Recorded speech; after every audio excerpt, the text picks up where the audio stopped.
There we go. We begin. What's up, people? It's Mr. Badger here. And yeah, we're having where's where's where's my stuff? Here we go, got my cracking beer, that's one. No, haven't done a live stream on this channel just yet. And figured I'd get some people involved.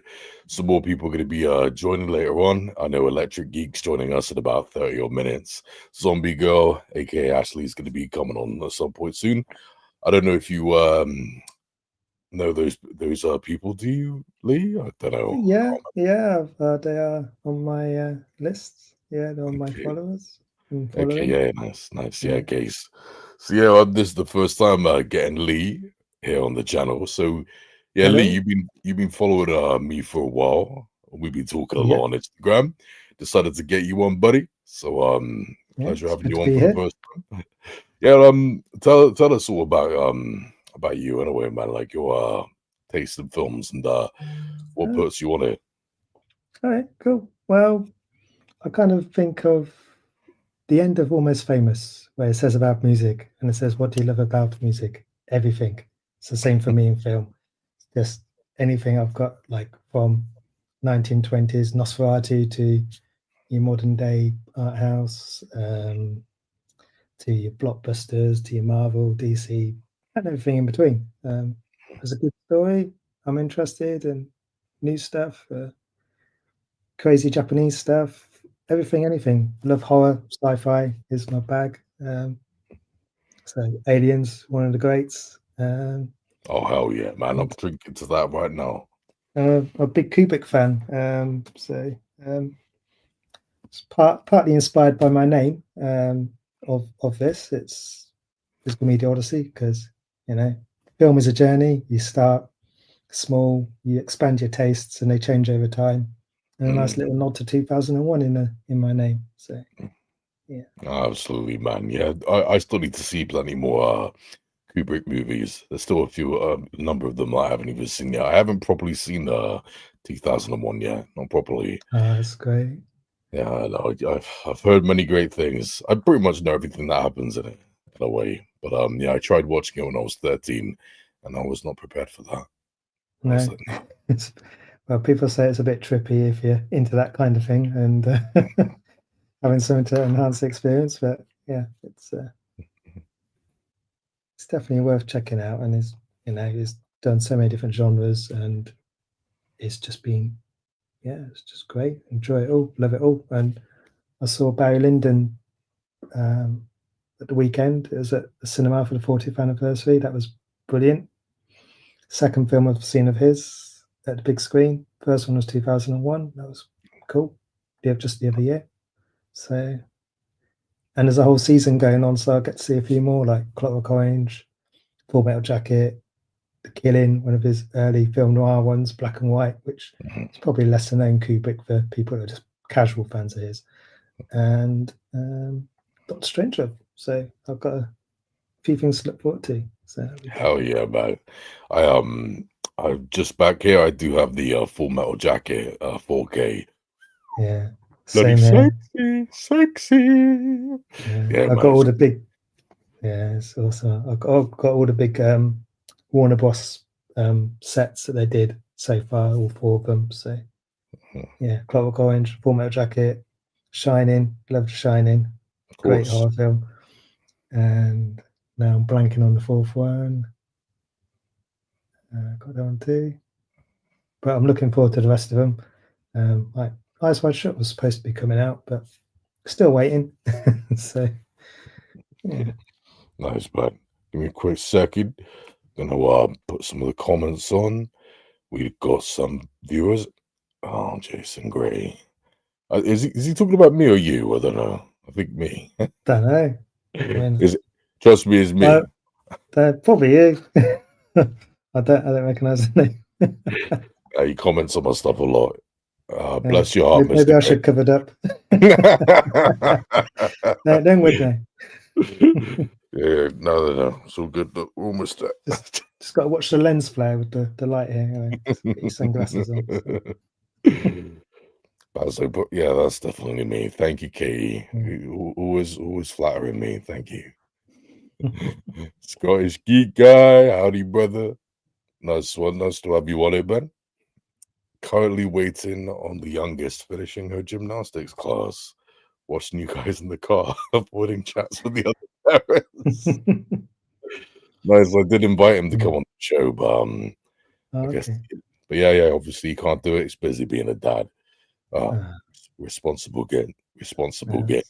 It's a shame I couldn't make it yesterday, but I'm here It's, now. it's all good. Look, I couldn't do yesterday. I was knackered.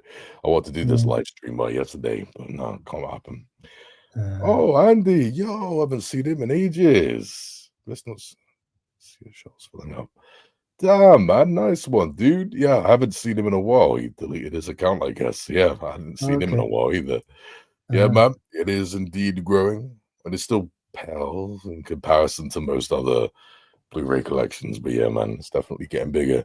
Thanks for joining, though, man. Stick around, dude. I haven't seen you in ages. Nice. Full Metal Jacket was showing you. Where's YO? Where's YO? Where's what? Full Metal Jacket was shot in YO or just Yo. Oh, well, it's shot in London. East, was it the Docksides? Not sure what the YO is. No idea. No idea. I guess he's sniffing glue in that car. Cheers, Jimmy. Nah. Fill us in, dude, if you will get the chance, Jimmy. Let us know, man. See what the crack is. Yes, how come you how did you even find like my channel and stuff? Was it on YouTube or was it through Instagram, Leigh? I can't remember.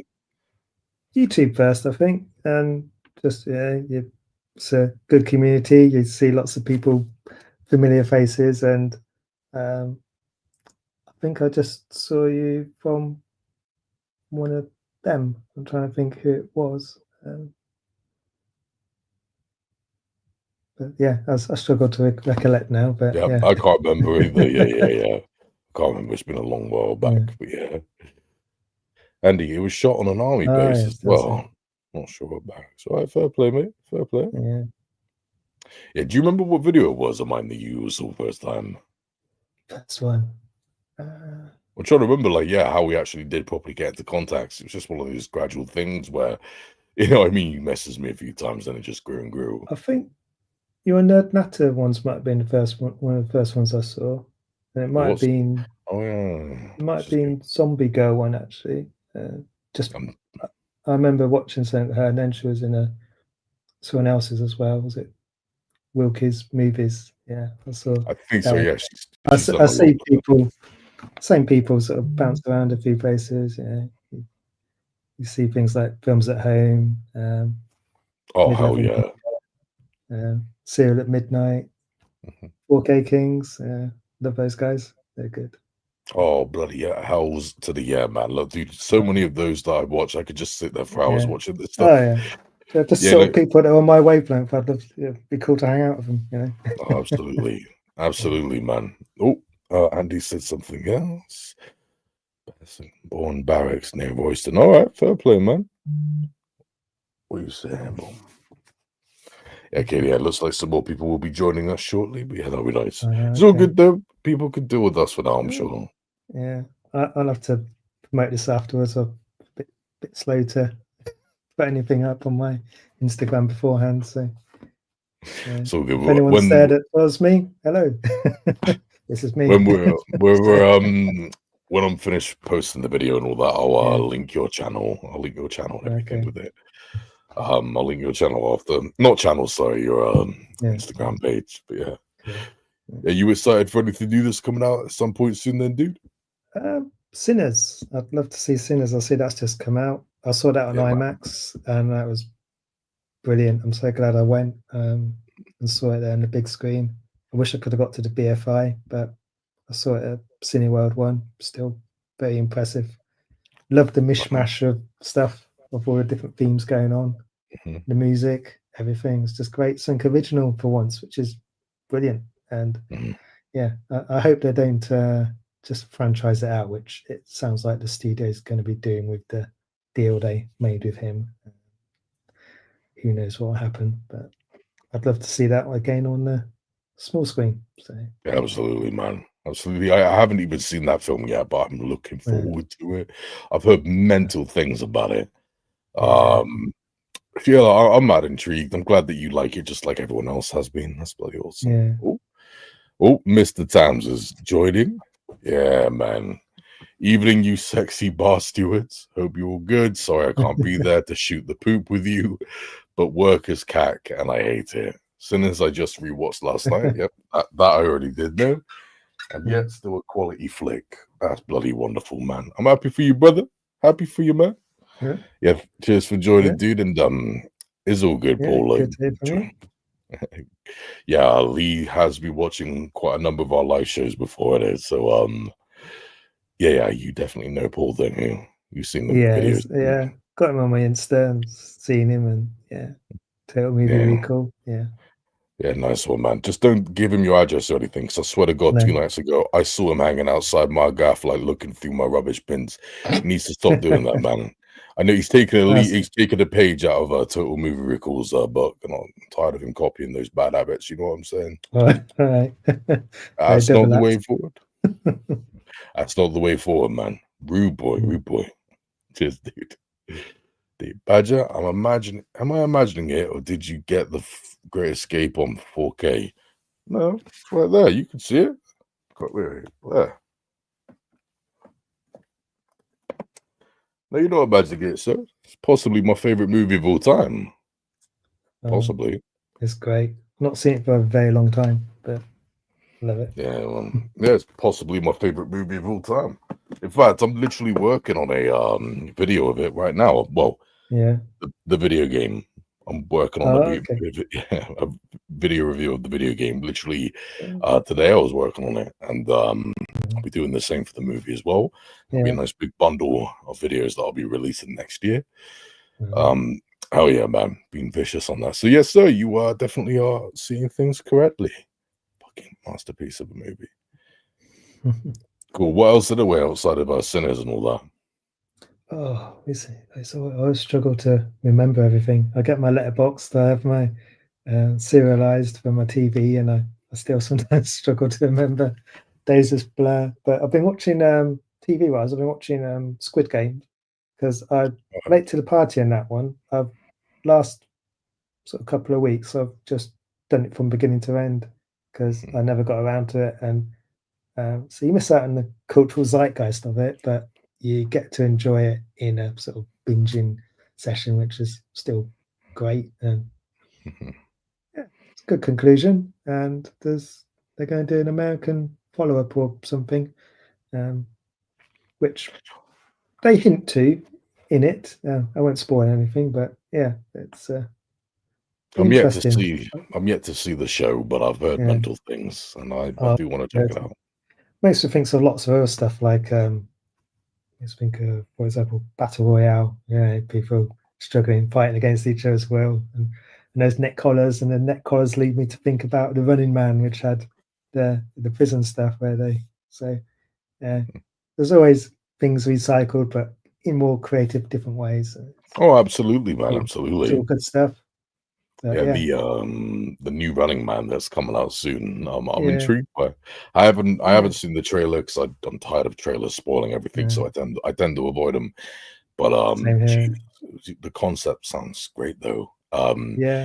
Even crazier is that obviously the movie may have come out in the 80s, but the book, the Stephen King novel that originally that the Arnie film was based on, that was set in 2025. So now we've got the new one coming out in 2025. I was like, perfect timing. Perfect timing. It's almost like what they did with the Omen remake. They released it on the 6th of June in 2006. I love the poster. I remember that. I was like, perfect. Oh, not the film one, perfect. No, film was. I still much prefer the original. I'll say trilogy, but first two, third one, fourth one, TV movie. I haven't seen it. I'm never gonna. But first one's a classic. Man, absolutely. There's meant to be a TV show, by the way, of The Omen that Yeah, retcons all of the sequels, and it's just a direct sequel to the original, showing what Damien was like in his mid-30s or something like that. And yeah, I want to check it out because I'm tired of all the sequels and prequels that just screwed up the yeah, mythology. They yeah, screwed it up hard, man. Like yeah. hard. Have you seen the recent prequel that they did of The Omen? Yes, I did. I kind of liked it Yeah, a bit. me Not too. It's not compared to bad. other stuff. It was all right. It had the feel, had the vibe. Hmm. I agree. It had its Decent good enough. creepy moments, but Yeah, what bothered me the most about it, what pissed me off, was that it just did not connect to the first film at all. Like it did it no. poorly. Like the Except the mum, end, just like a tied the, on. You could have cut it and it wouldn't connect. well, Yeah, even the connection was lame. I mean, at the end of the yeah, day, like I'm sorry, dude, Damien's mother is a jackal. That's the end of it. yeah, yeah. For some reason, There's they yes. also, what was it the priest said in the original film? Like, I was there when your son was born in the hospital, and then you watch Oh, it, and it's like, yes. He wasn't. He wasn't. You watch the prequel, he No, wasn't there. I He I wasn't recall there. that line now. Yeah, it's been a good while since I watched it, but Yeah, yeah. I'll never forget. Yeah, I watched the prequel. It's like, whoa, you weren't there, mate. You were actually knocked out in a cab. So what the fuck are you on about? Terrible retcons. I'm just tired of how they screwed Yeah, that up. So yeah, I'm madly looking forward to checking out the TV show. yeah, Hopefully they'll get it right. yeah. Hopefully. It's always dangerous ground when they do prequels, requels, and sort of whatever the term is for the when they stick it in the middle. So, um, yeah, they just mess Legacy, things man. up. Legacies, Yeah, they can screw that up. That's yeah. why Andy, you're not good, man. The Great Escape is indeed up there. I swear, man. So let's just leave it up there, like throughout the rest of the stream, just to make him look mad. That'll do it. Yeah. Glad I'm not mad, and he's just always there being creepy. I'll get rid of that. I love you, dude. Yeah. What was it I was gonna say about? Yeah. Alien Earth. I keep getting asked about this a lot. Are you looking forward to it? Yes, I did enjoy Noah Hawley's sort of Legion. I enjoyed that. It did go off a bit on a tangent, but um, it looks good. It's got the aesthetics. It's got the original looks. I'm a little bit. I saw something just today actually about a bit more about it, and I'm thinking it's going to kind of ruin the stakes of what's involved. I don't know if you've seen that, but I don't want to spoil anything. But uh, involving the characters, it's just okay. Yeah, I've got no idea. Like yeah. absolutely no idea whatsoever. Trying to be cryptic. I don't want to spoil it for you or anyone that wants to maintain Mhm. that secrecy. But Bless you. Thank you. I'm looking forward to it, but I'm a little bit more concerned by what I um, saw revealed. But yeah, Mhm. Um, fingers yeah, crossed. I wouldn't know. I would not know, dude. I've kept away from the vast majority of it. Yeah, Yeah, just not fully my cup of tea. I yeah, want to, I want to support it, but I bloody can't. I just the whole what's it called, the black goo and all that stuff. That's what bugged the hell yeah. out of That me. that messed it up for me. Yeah, Yeah, yeah. I know. The last film, just Romulus. It's just yeah, great start, great world building. Then it kind of brought out some less desirable elements of the uh, franchise, and yeah, left a stain. So we'll see where it goes. Yeah. In a sec, yeah, we'll talk about that in a second, Lee. I'll get more into that. But I like that. Cluster markers have said that. Badger, will you actually be seeing it? Not really. I'll be seeing what other people are saying. I'm intrigued for what other people will be saying. I don't really give a damn about it. I highly doubt I'll be seeing it. I highly doubt it. I'm not in a rush anymore. As I said in one of my recent, well, not recent, almost a year ago, I posted it, but one of my videos, I did state that I was done with Alien, the Alien franchise. It's not for me anymore. No. That's it. I'm just stepping away from it. I'm not angry at people for liking it still, though. But yeah, that's a big. I did state in that video that if we do get any more like continuations, I'll watch them, but mainly out of morbid curiosity, not because I actually expect something good to come from it. Do you know what I mean? Yeah. Yeah. Once you're invested, it's hard to sort of let go, even if you get disappointed again and again, isn't it? Like Star Wars and numerous other things. Yeah. The less said about that, the I better. can see the hurt on your face. Yeah, the less said about that show, the better. Jellyfish. What jellyfish? Mm. Oh, wait. He's on about the jellyfish from the trailer of Alien Earth. With the eyes. Yeah. Right? Yeah. What the hell was that thing, by the way? Is it explained in the trailer with eyes? Not sure it was. Okay. You know what, actually, I gotta say, I was that's one part of the Alien Earth concept I am quite happy about. Ever since I was a kid, I've asked this question and I never got an answer until now. Notice that when in like the old Alien films, whenever they come across, even in Prometheus and all that, in the newer Alien movies, Yeah. whenever the humans come across the xenomorphs or other Mm. monsters or whatever, they're never shocked. They're shocked No. because they're always surprised because, you know, oh, this alien wants to kill me. But they're never shocked by the notion of like extraterrestrials. Do you know what I No. mean?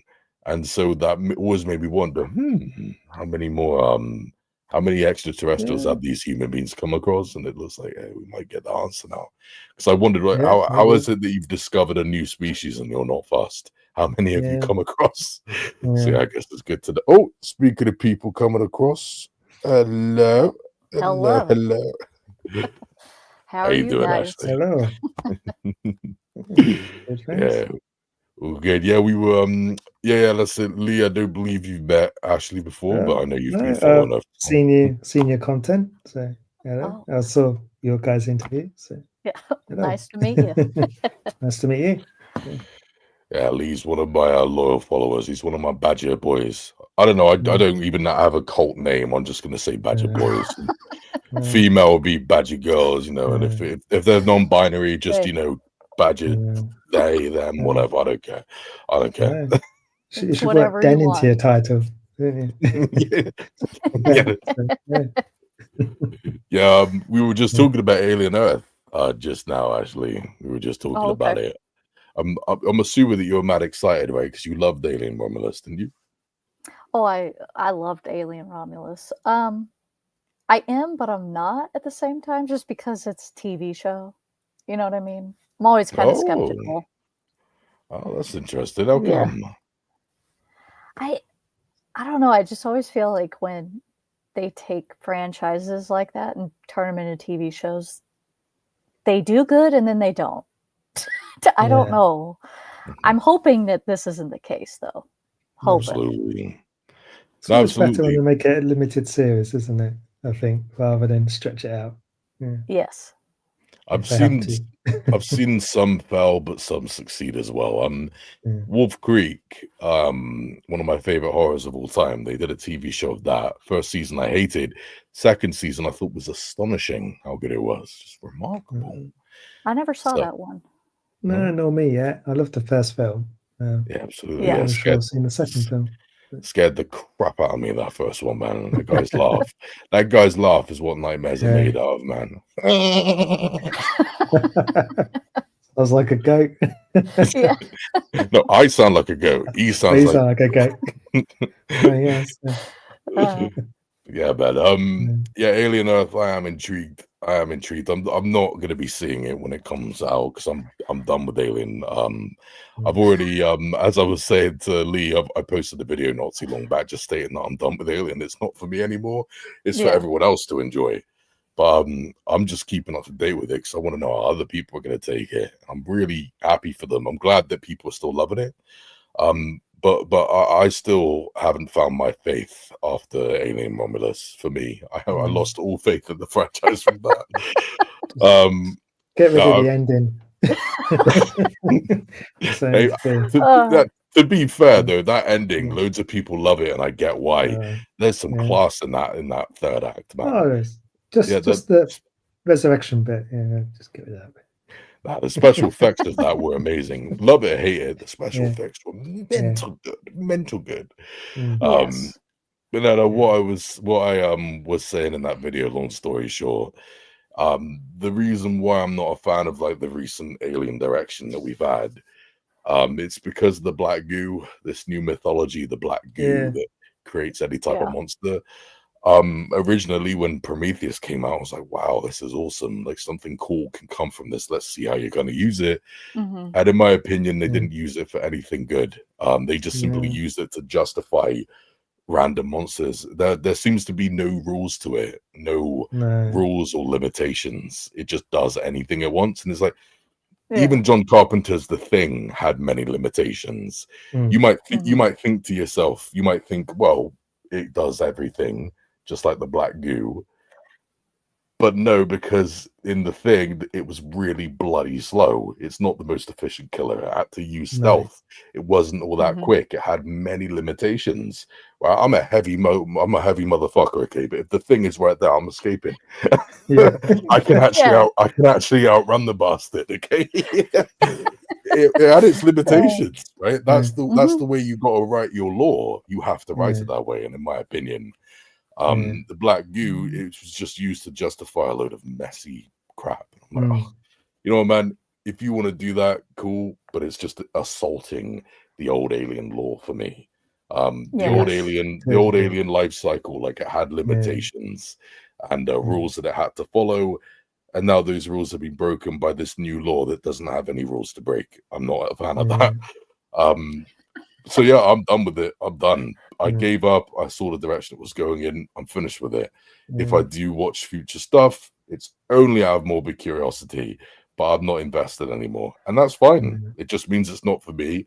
I leave it up to everyone else, and hopefully everyone's going to walk away happy. I hope so. I hope so. Because I'm not toxic about it. I'm just not a fan, but I'm not toxic. I'm glad people like it. I'm glad people dig it, man. I really am. I don't know what we're going to be saying about the whole aliens, not xenomorphs, I mean other aliens, because now we're finally getting different species properly. Could be interesting. We'll see. Have you seen the trailers, Ashley?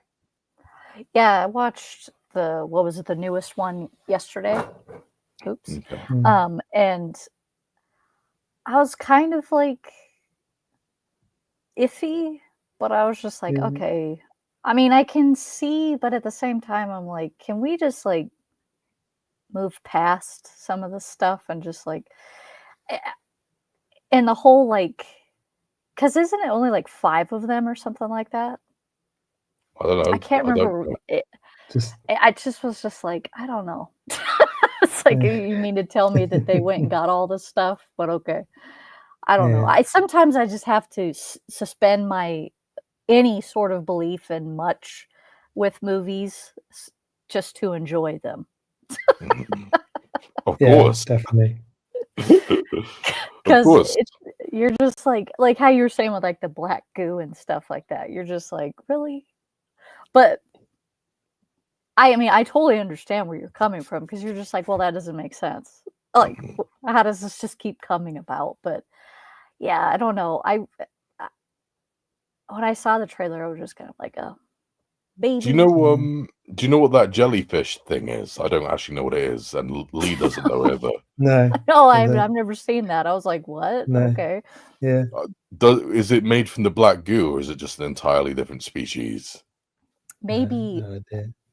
Maybe because no one actually knows. Maybe that's like one of the things that you're just gonna have to find out. You know. It's like, well. No, I'll tell you what. The thing that gets me nervous. Sorry, just thinking about it gets me stressed out. I need my beer.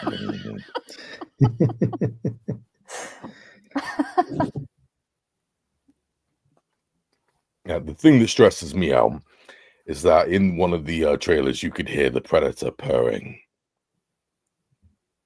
Okay, I didn't even notice that. Yeah, I haven't seen the latest trailer. I don't really watch trailers usually anyway. But I did see the original trailer, and you could hear the little purring going on in the background. And I was like, domesticated like a cat. Yeah, that's it. Just mic'd up a fucking cat. That'll get Badger Phipps involved. He's an avid animal fan. That's how you get Badger Phipps on board. You mic up a cat. Maybe they'll bring back Jonesy for a cameo. There you go. Jonesy was fucking gangster, man. I've got a Funko Pop around here, like buried back there, of Jonesy and Sigourney Weaver. I was like, I'm not fucking getting that. Jonesy was a G, man. He was. He fucking was. Now, what was it I was going to say about all of this? What I was saying before you came on, Ashley, it's something that I wanted to ask you as well, actually, considering that you're a big fan. So with the Alien movies, if you'll notice in like the original Alien, when they came across the space jockey, they're shocked by it, kind of, but not that surprised. They're like, okay, this is something new, but they're not blown away. Extraterrestrial. Yeah. When the xenomorph starts attacking them, they're shocked, they're scared, but that's because this thing's coming after them to kill them. They're not fazed by the fact that it's an extraterrestrial. Like, wow. Yeah. And they even do that in Aliens. They refer to other aliens like bug hunt. They call it a bug hunt, the colonial marines. Like apparently Ripley saw a space alien or something like that. And they're like, oh, whoop-de-doo. So that always made me wonder since childhood. What does that mean that in this universe, they're actually used to coming across aliens? You know what I mean? How many, not xenomorphs, I'm talking about extraterrestrials in general. Always made me wonder that. I wanted to know how many like they came across. And it looks like we might be getting an answer with Alien Earth, but I don't know. I don't know. Well, that kind of makes sense though, like how they're not surprised, because granted, in the first two, you're not really seeing it because it's just kind of just throwing you into this world. Not that that's a bad thing, but like when you watch like Romulus, they're on a completely different planet at first. And granted, you're only really seeing humans, and then obviously you're seeing oh my God, you know what I'm talking about, the robot. I can't think of the name right now. There you go. It's like, God, what is the name? But and then when you watch like Prometheus and stuff like that, and they're on other planets, I'm assuming, and it's just like, okay, so it's not a big shock, like you said, but you've only ever touched really on the xenomorph. And then obviously, I don't know what the hell that thing is at the beginning of Prometheus. Is it supposed to be a man or is it supposed to be an alien? You know, the whole like waterfall. An engineer. The pale Jason Statham, as I said it would like. Definitely. But yeah, so it's just like, okay, so these people know that these things exist, and it kind of makes sense, because if you're traveling around the universe, I mean, wouldn't you think you'd see some? Yeah, but that's the way. How you say that? See some? How many do you have to see to the point where you're no longer phased? Well, maybe it's their sheer like power and what they can do that shocks them. I don't know. Maybe it's not even a criticism of mine, though. I don't even think it's a bad thing. It just simply got me intrigued. That's all. I've been intrigued by this since I was a kid. When I was because I was 7 years old when I first saw Alien, and it's bad, but it didn't screw me up. I was all good. When I first saw it, I wondered why they weren't so fussed when they came across the space jockey, and time went by. I was like, yeah, I know. But they did drop Wayne Yutani's name into Firefly. They put the logos there, so you could extend it. Firefly TV series. Oh, did they? Oh, I haven't seen that, by the way. No, I haven't seen Firefly yet. I haven't seen it either. That'd be one hell of a crossover if they'd ever did that. So, well, you finally get a second season finally, wouldn't you? Yeah. Right. It's been like 20 years of people kicking off. Yeah. It was, this Mr. State. Wait, Paul Tam said this Mr. Stay Puft is okay. He's a sailor. He's in New York, and he's in Ashley's crypt. He's far away from New York now, so. I don't get. Wait, is that a reference to Ghostbusters? Yes. Yeah. Okay. Bill Murray. It just went straight over my head. I'm not the biggest Ghostbusters fan, man. I mean, I love it, but I don't get quotes that easily with that. So there we go. It's all right. Beyond soon. Oh, he's going to be joining us soon. Nice one, Andy. I'll be on in 5 minutes, Badger. Okay, movie worm, no worries. Nice one, brother. I hope Alien Earth gives us answers as to why Weyland-Yutani sent the Nostromo to the derelict ship. In the first Alien, the characters aren't aware of Xenos, but it hints the company is aware of them. Yeah, that's right. But I think until they change it, but the original canological, whatever reason, was that Weyland-Yutani picked up the signal coming from the derelict ship. So that's how they were aware of it. I think they came across, deciphered the signal, and that was that. But yeah, I guess, yeah, Weyland-Yutani sent the Nostromo to the ship to pick up the life form that was established in the first one. So we already know why. But if you mean how, Paul, then absolutely, that would be cool. That would be cool. It's gonna happen sooner or later. We're gonna get de-aged like Sigourney Weaver and all that shit. It's coming. It's coming. It's coming. There's some stuff in the latest trailer that kind of messes a bit with some continuities in certain ways, but oh really? Yeah. God, I hate Oh, when you do that. But I won't spoil it. But yeah, it's like, how does that work then? I'd say I take it back. I am gonna watch it. I am gonna watch this show. I'm just to warm my hands on this burning flame. That's it. Badger Phipps, ambulance chaser. Just gonna tear it apart with my videos. Just one nerd in the middle of Somerset, coming along to ruin your fun. I'm not having it, man. No one's allowed to like shit that I don't like. Toxic hashtag toxic fan. Oh god. That's why I've got to get rid of Ashley. Right, cheers, Ashley. Bye bye. You're not allowed bye. to. So yeah, what do you guys think about Predator Badlands that's coming out soon? Because that is officially being connected to the Alien franchise. How do you guys feel about that? You seen the latest trailer? It certainly reveals a lot, and it's like, okay, they certainly like the robots, don't they? It seems seems to be that's the way they're going. Yeah. How do you feel about them connected it though? They're connected the two universes, but like officially now. Kind of reserving judgment until I see it, but yeah, I like the first trailer. This one looks pretty good, but we'll see how it goes. Okay. What about you, Ashley? How do you feel about it? I'm trying to be open-minded, but like, I don't know. I kind of just like the fact that Predator is Predator and then Alien is Alien. Like, I didn't mind the crossovers; they were so terribly good, but I don't know. I like them to stand alone, but I mean, if they do it right, I'm cool with it. Absolutely. Yeah. Absolutely. I don't know. Yeah, when it comes to how I feel about it, where's my beer? Dude, I'm not crazy on the look of him. Okay. I don't know. They made him almost too human looking to me, with just like a little bit of stuff on his face. And the haircut is pretty human. That's why I was like, I don't know. I don't like that.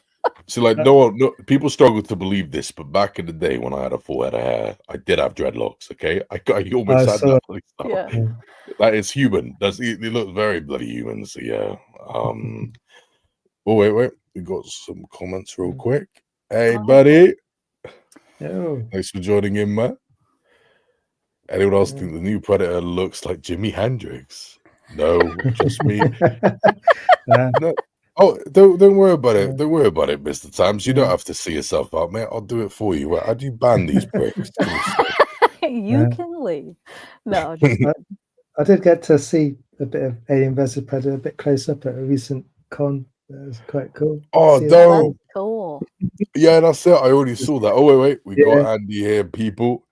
Electric Gig. Hello. How you doing? You all right? Oh. Nice one. I don't think I've met you guys before.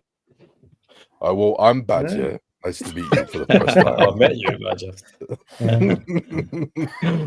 So yeah, Leigh here. Leigh here is one of my oldest followers, I believe now, right? Okay. I think you've been like one of the most avid commenters, I think, for the longest time now. Okay. Bless you. Well, And I've got all of your Insta and the YouTube, so yeah, that's it. And then I believe you know Ashley, right, Andy? I think you both follow each other on Instagram, I believe. I think I so, think mate. so. Yeah, but admittedly, I've been on a bit of a hiatus from YouTube and the socials for the best part of a year. So, not to cause any offence if I'm not up to date with any of your most recent stuff. I'm not up to date with anybody's really. Yeah, it's all good. In the background, like when we were chatting on our WhatsApp, he wasn't there saying, "Yo, fuck that zombie girl." I promise you, it's all good. promised you. I mean, I did like see this weird like voodoo doll in the background in his room though of him poking Oh, it. is that what it was? Okay, got it. Don't believe Makes his sense. eyes, Ashley. Yeah, because it's such a convincing spinster, bullshit story. Yeah, we were just talking about Alien and Predator. Yeah, I know that Andy, like, you're not the most insane fan of those franchises, but just wondered, how do you feel about those two universes like officially merging now, like officially happening? Sorry, let me just get up to speed. So officially, as in through the Alien Earth TV show. No. Well, possibly that might happen because they hinted at it in a trailer with the Predator noises in one of the trailers. Yeah. But so it is happening news in Badlands. Badlands is officially happening because the woman, the female robot in the film, she is Weyland-Yutani, and that's what we were just discussing. Because Alien vs. Predator, the movie from 2004, and Requiem, they weren't even made to be canon, and that's not me being like me talking and saying, yes, that doesn't make sense, it's not canon. And that's not me being a turd. For once. For once, that's not what it is. It actually they weren't officially made to be canon. That's why, you know, they were set like in 2004. You know what I mean, in completely different time zones and all that stuff, completely different worlds to Alien. So yeah, they weren't made to be canon, but now it looks like they are officially making it canon 100%. No more little Easter eggs. They are officially merging, and I'm a little bit iffy about it myself, but yeah, just wanted to know what you guys were thinking. So I think it's a good, thanks, and by the way, thanks for catching me up there. So good, man. I think it's a good thing because again, I'm not an absolute diehard. I haven't read all the spin-off comics and books and whatever, but I'm familiar with all the main movie entries. So I think what was Alien Romulus? What entry in movie wise was that? Like the seventh Alien film. Seventh Alien film. Yeah. So after a while, like, how long are you going to keep running with that one franchise before you start to run out of ideas? And as long as there's it's an amazing IP, it's got a massive cult following, so it makes money. So they'll always make the films. But I don't think that I think the Alien Predator crossover is really interesting and hasn't been fully mined. Like you said, Badger, like they've had a cheap cash grab go at it with Alien versus Predator, which isn't the worst film in the world, but the second one has a good claim as potentially the worst film in the world. Yeah. So yeah, I think it'd be interesting to see people who are passionate about it. You know, like is it Dan Trachtenberg? Is it? Trachtenberg. Yeah, you know, guys like that, a proven record already. He's hit big with Prey. I can't remember who the show. I've just read a section on it about Alien Earth. Who's the showrunner and writer for Alien? Who is it? Sorry, Noah Hawley. He did Noah Legion. Hawley. That's right. Did Legion. Yeah. So these guys are all like interesting people with a lot of talent. So I think if they get their minds together, they could make something really rich and expand it and cross it over and turn it into something kind of new that gets new people in and keeps old fans satiated and interested again. Because how many times are we going to see like an alien in a confined space killing people? You know, a predator. Like, I'm glad that that Predator's not been exploited as much, but you know, they did what everyone wanted with the animated movie. once Prey arrived, everybody was like, "Oh, think of the possibilities." You could put the Predator in like Japan, you could put it in a World War II setting, you could put it in any setting and just and have it battle against. And they listened to that clearly and made Killer of Killers, which I thought was a great animated movie. That was good. Yeah. Cool, man. I liked, cool. And I liked that it. I think it's really interesting that it looks like it's going to be a kind of bridging device also for Badlands. I wouldn't even be surprised if some of the animated characters turn up in Badlands or at least referenced. I haven't treated that. So I've gave you a bit of a sloppy all over the place answer there, but this is not a focused show, okay? At the end of the day, the host is here with beer. There's nothing professional going on here whatsoever. So, in short, I think it's good and potentially necessary to keep the interest in both franchises. Yeah, man, nice one. Yeah, Jordan's here. How you doing, big man? You cool? Yeah, all right, mate. Thanks for having me on. I know I've only spoke to you on Instagram a few times, but I used to watch it on Ellis's stream all the time, with Andy and with Paul and that. So, yeah, glad to finally be talking to you, mate. Thanks. Yeah, you too, man. You too. I've been seeing your YouTube here and there, man. You got a goddamn huge collection of Blu-rays, making mine look tiny. Well, yours looks bigger than mine now. I've changed my movie room around, so I've only got low shelves. So how about you making that shit look neat? It's cool, man. Fair play. Right, how many do you have, by the way? I've got them on Letterboxd counted up about 1,500 something like that. Good man. I don't even want to tell you guys how much I have. How many? How many do you have then, Ashley? It's about 1,700. And I go through stuff and sell things because I'm one of those people that's just like, I'm never going to watch this piece of shit again. Bye.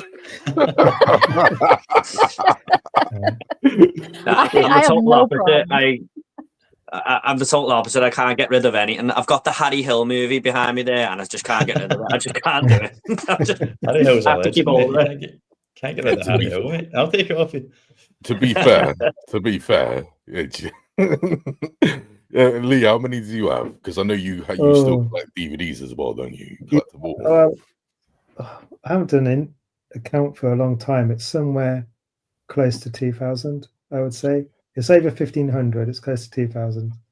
Because I had a DVD profiler app on my phone, but I stopped cataloguing it a long time ago, and I haven't updated it. So, what about you, Andy? I knew you were going to ask me how many. I feel like a total amateur now. After that, it's just went up and up and up and up, and I'm like, 300 or something. I think I've got the least amount. I'm sure. Probably. Do you know, I don't even take account, mate. I did kind of similar to yourself, Leigh. I've got that Blu-ray app, and I logged it, but it just became so tedious and boring. It takes too long, and if it's not on there, you have to manually do it. And then you have to search for it and type in barcodes and all this carry on. So I don't know, mate, but it's in the hundreds anyway, I reckon. Depends what you're talking about. Are you talking about movies per se? As in, if you've got a box set with 20 films in it, is that one thing, and is that 20 movies? Yeah, I've asked myself that, and I actually spent a good 30 seconds pondering it. But then after about the 32nd second, that was when I was like, you know what? I need to get a life and stop asking myself. Not pondering. I've thought about this for way too long. Just add it and just continue. Yeah, once I got past the 30-second mark, I was like, yeah, I need to get laid. This is some fucked up shit right here. Do you know what? I'll count them over. I'm off just now, so over the weekend, I'll try and count them, and I'll get back to you. Absolutely no use for a live stream, right enough, but yeah, I'll try and find out, because I should know roughly what they are. But I think it was probably in the region of 350 to 500, maybe. Something like that. Yeah, I've probably only got about 200 to 300, somewhere around there. To be fair, I did recently have like a big culling session. I got rid of loads of them, but that was just to upgrade to 4K. Even though obviously Blu-rays look good enough, absolutely, I love Blu-rays. I still wanted to upgrade that. So I made plenty of spaces, whatever. And yeah, it took a while to rebuy them all, especially when you factor in that I only buy like brand new. I don't buy secondhand. So obviously, it's gonna be a long ass process. going to be a long process, but hell yeah. Now, considering that there's a great big mix of cultures and Leigh's from the planet Mars up there, so we've obviously, yeah, right. I wanted to know, Ashley, have you ever heard of this bad boy? I assume this would not be that popular in America. I've seen that picture going around, but I have no idea what it is. Wow, yeah, okay. I am too American for that shit. To be fair, like, you are missing out on a lot, but at the same time, it's a movie about drugs that completely promotes drugs and doesn't remotely show the bad side of drugs. So, at the end of the day, I think that's quite a good thing you haven't heard of it. Yeah, it's Trainspotting afterwards. I was about to say, is it like Trainspotting? Just not as Have weird? you seen Trainspotting? Yeah. Oh, yeah. What did you think of that? I thought it was all right. I thought it was kind of odd. The whole toilet scene creeps me out. But yeah, and the baby. It's weird. Yeah, and the baby was quite a bit, but I thought it was fine. I like all different kinds of films. I watch a lot of British things. Get out of here. I know that actually, because when we did our stream together, when we did our episode of the Nerd Natter podcast, you were educating me on some English stuff. One of them was the English found footage horror film. Oh, Ghostwatch. Ghostwatch. There we go. You were educating me on that. Is that the one with Parkinson in it? Yeah. I've not seen it, but I've heard a lot of people. Forever. I've still not watched it. Yeah, I didn't know. So yeah, Ashley obviously does know English movies. I was simply intrigued to know how popular this would be in the States, because I honestly would not know. It's only just come out on 4K, and I just walked straight into HMV, picked that up. I was like, that's mine. And it's a goddamn, it's one of the most popular films, I think, culturally significant in England. Absolutely, it launched Danny Dyer's career like big time. It was like a real big classic. But at the same time, I know it obviously did get banned in some countries, and kind of rightly so, because it's a film that's entirely about ecstasy and doesn't remotely have an anti-drug message in it. It just says, look how much of a good time these guys have. The end. Credits go up. And it's like, whoa. Now, I wouldn't know, because I've never touched drugs ever. Literally, I never have. Okay, I've got an addictive personality. I cannot go down that path. That's going to screw me up. Yeah, I've got a mad addictive personality. I can't go down that path. I'm just going to get screwed up. So I don't know what it's like to take drugs. But that film definitely tempted me, so that's a bad thing. So yeah, no wonder it got banned. No wonder it got banned in so many countries. That's why I was intrigued to know how popular it would be in America, but I guess not. Yeah, I guess not. down here though, that this shit got popped, man. On 4K Blu-ray, I was getting juiced. I was like, yes. Well, I think that's only a release for you guys too. BFI, isn't it? Well, like the Arrow release, because I know that they did the zombie flesh eater one over there too. And I was just like, because my buddy sent me it this morning. She was like, ooh, look what came in, because she lives over there. And I was like, damn it, I want that. But it's a bit weird the way they released the Texas Chainsaw Massacre at the beginning on 4K here, but not the original and the remake. Sorry, you've got the remake and the beginning, and we've just got the beginning. I think coming out in August, which is weird. That is bizarre. Really? Well, I knew that both of them were coming out on 4K Blu-ray, but I didn't know that we were just getting the beginning. Yeah. Unfortunately, but I mean, I'm region free. I can. It doesn't really matter. Most 4Ks are region free anyway, but it's just a bit of a pain getting it posted from the States and stuff, I suppose. That's so weird. To me, this is stranger than when we got that Rocky 4K collection and you only got the first 4 in the box set. Those were the only ones we having. 5 must not have passed UK quality control, which listen, man, if we're gonna see Mr. T in 4K, okay, I think we can put up with the 5th one. But the one that offends me the most, though, is the fact that the 6th one isn't in there. It didn't come in the box set. The 6th one, Rocky Balboa, and the reason why that's such a big deal to me, because unpopular opinion, that's my favorite Rocky film, the 6th one. I prefer it to the original. I think it's a beautiful, beautiful film. Yeah. And I love the speech he gives his son. Absolutely. Yeah. It's about how hard you can get it and keep moving forward. Absolutely. Beautiful, man. And it's easily one of Stallone's best performances. And that's saying something because I've seen First Blood. Okay. That's an astonishing performance. He should have been nominated for an Oscar for that film.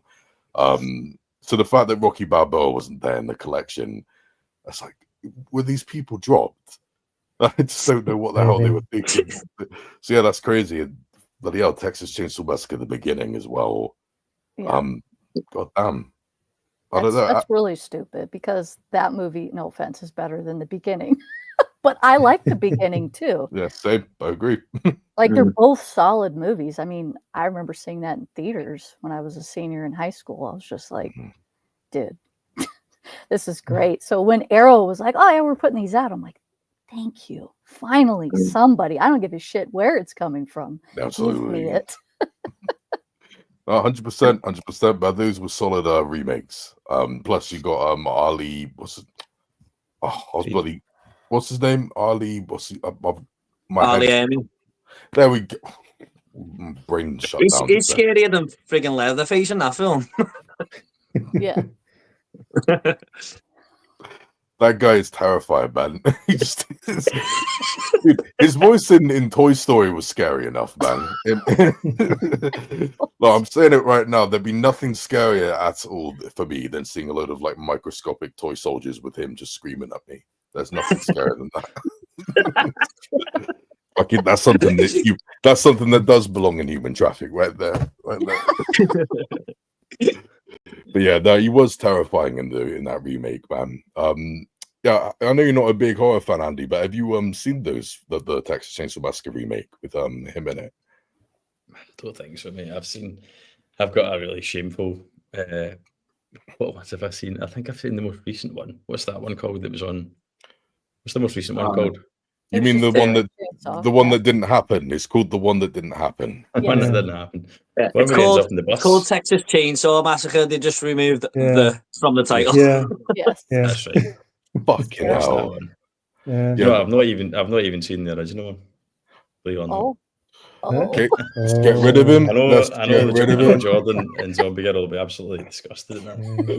No. It's only my favourite horror movie of all time, Andy, but don't worry about it. But you know I'm not really a horror man. But I do appreciate the significance of that film, so it's been on my watch list for ages. I keep actually meaning to buy is it Second Sight that I've got a 4K version of it.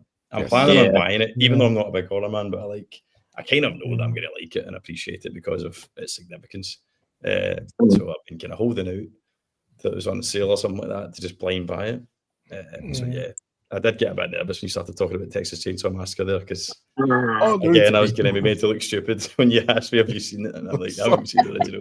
No, For me, that's what makes horror films. Like, I think the scariest thing about horror films is when it's actually could be real and it is actually based on a real person, and it's a very realistic film, even though he's wearing people's faces from ash and stuff. It could happen. There could be a psychotic family in the outback of Texas. There's no supernatural element to it. So for me, that's scary. Well, as someone who wants to look like other people, absolutely, I understand that shit. No, but you're right. It totally could happen, and that's why, even though it was greatly exaggerated, it was based on real life events. It is bloody terrifying. It's why the BBFC had trouble with it, isn't it? They couldn't cut it, and they just didn't release it. Exactly. Toby Hooper originally wanted to make that film like available for kids. Texas Chainsaw Massacre. Now, to be completely fair to him, there really isn't like much blood in that film at all. No. To be fair, if you really break down what you see it is quite easy to cut bits out. It's quite easy. It is definitely possible in the original. There's not much blood. No one even gets killed on screen. I'm pretty sure no one gets killed on screen. One person does, the hammer. Well, technically, you could just be like, well, I got hit in the head.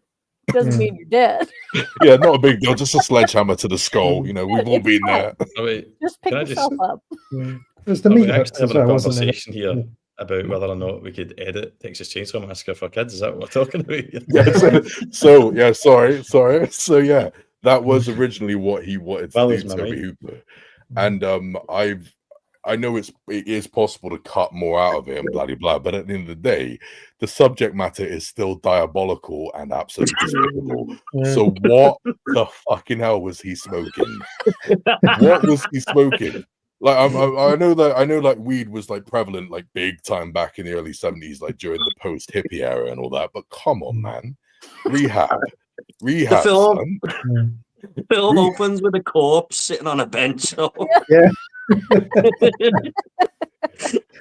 It is true that like, they so much of it doesn't get shown, but it's still scary as shit. Oh, yeah. You can't watch. Yeah, It's terrifying, man. That's a scary ass film. I still get scared watching that film. The novelty never wore off for me. I'm still scared watching it. It has such a dirty, grainy, realistic feel to it. Absolutely. And then again, like Jordan said, it does feel real. What about that film is ridiculously over the top? Nothing. You can easily imagine that happening. There's no laser beams. You know what I mean? Well, in the fourth one, I think there is some aliens in it. Well, they did eventually. I know they eventually, obviously, did that stupid ass retcon and copied like all the other Invincible slashers and made Leatherface this Invincible slasher who can get shot and take bullets. It was stupid. But in the original, that wasn't what he was. He was a human being. There was nothing too over the top about it. That's terrifying, man. So yeah, the fact that someone wanted to make that dark ass shit into a kids film just shocks me. Someone will put it in AI and make it that way. Sorry, Andy. Was he not a fucking skin in COD as well at one point? Leatherface. Like, sorry? Was he not a playable skin in Call of Duty? Yeah, I bought that day one.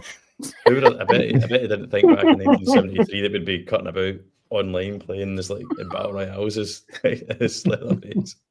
Hey, I don't white laugh, man. Only to be shot by Sylvester Stallone as Rambo. Good point.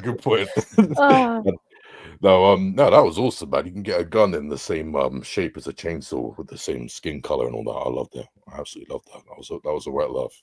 But anyway, yeah, Andy, you should get on that if you can handle it. Yeah, absolutely. You've definitely seen far worse than that. I know you're not the biggest horror fan, but I'm sure you can get something. You in horror is like me in the big epic films. I'm obviously not usually into them. I prefer the humble, grounded films, but some of them I love. You know, I'm surprisingly into Marvel sometimes. You know what I mean? So I'm sure you can get on this. Absolutely, you can enjoy it. Definitely, mate. I'm not. It's just, as I've said to you before, it was more a kind of a fear of jump scares that kept me out the horror genre for ages because I've got quite an active imagination. So probably more as a kid than that. And then like sci-fi and other stuff and action films and dramas took over my interest, and that's where I went. But as I've got involved with this community and stuff, YouTube over the last few years, I've got more into it. So I do enjoy it. I just take wee notions, you know, where I like Halloween time, stuff like that, or maybe, you know, whatever. I'll have a wee notion where I'll watch 2 or 3. And I get into it. So I do cut time out for horror every now and then, but I definitely need to go on that. Yeah, that's a massive blind spot. Yeah, Texas Chainsaw Massacre has one of the worst jump scares of all time, so be careful with that. It's an earned one. Does it actually? Yeah, it's totally earned. Bottom of the watch list again. Yeah, because it fucked me up. You guys know what I'm on about, the whole the noise luring him in, or whatever. If you've seen the film, you know what I'm on about. Yeah. I can't spoil it for Andy, but that scene fucked my head. It fucked my head. Just be warned, Andy. There's a guy in it for some reason who just goes all the time. Yeah. Regrettably, Jordan is not exaggerating. Sally, wait for me. Yeah, Jordan, are you excited for anything that's coming out soon, buddy?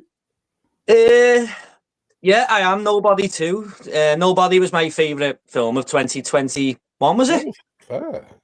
Yeah. I just loved it. I loved the tagline. Nobody ruins his vacation. And I watched the Mortal Kombat 2 trailer a couple of days ago, and I was like, "This is for me." Just like I was like, "It looks so bad, but it looks so amazing at the same time." Yes. That film I'm absolutely pumped for. Look, bear in mind, I'm not really I'm really not a fan of those Mortal Kombat games. I personally, it's an unpopular opinion. I think they play like ass. I'm sorry. I just think they play like ass. It's just a big confusing clusterfuck of a controller. I don't understand it. I've never been able to do it. But that recent movie, as flawed as it was, I had fun with it, man. Yeah. I liked it so much that I recently sold it just so I could upgrade it to 4K Blu-ray one day soon. I want that film on 4K. So yeah, you bet your butt I'm looking forward to the second one. Give me this ridiculous stupidity and utter cheese fest. Give it to me now. Oh my god. Carl Urban, yes. Yeah, he looks great in it. Yeah, you can tell it's going to be so cheesy as well, and I love all that. Like the way he just goes, "It's showtime." I like the way it's just focusing on the Johnny Cage. Well, I don't know if it just is, but that trailer did anyway. So I think it's got a lot of potential, and yeah, I'm not a massive fan of the modern games, to be honest. I used to play them all on SNES and Mega Drive and stuff like that, and I love the '95 film as well. So. That's my Mortal Kombat status, but I just loved the new trailer. I thought it was amazing. Yeah, absolutely. Yeah, I was never a fan of the old film. I never liked it, even as a kid. I was like, no thanks. But I definitely liked it a lot more when I saw the second one. The second original. Annihilation. Yeah, I couldn't even get through that, man. Oh, wait. Total movie recalls here, buddy. Do we prefer this design or the design in Prey? Oh yeah, we're talking about Predator Badlands and the Predator design in Prey. I can't pick at the moment, dude, because I'm still a bit iffy with the with Prey's one. As much of a fan as I am of that film, I think probably I can't pick. What about you guys? Prey, I think is probably Prey. Yeah, I'm not sold on this new design, to be honest. Yeah, I'm a bit iffy with it. I support it. I'm just a bit iffy. Yeah, nobody liked Prey's design though initially. No, that's what I remember. People didn't like the design of the Predator in Prey, and now they've changed it again, and now they're like, it was actually alright, you know. It was just the face. It was just the face, really, that I had an issue with. But everything else about it, I was like, hey, it's a different Predator. Give it to me. It all kind of changed. I wonder for a second if they were going to make a female Predator, like following like modern films. I thought. You beat me to it. You beat me to it. Structure, the build. I thought, are they going that way? They've not done that yet. Well, in the recent Predator video game, Predator Hunting Grounds, there's female predators in that, and they're actually pretty solid design, by the way. It didn't feel like they were pushing some silly woke agenda. No, it looked great. Looked great. Looked awesome.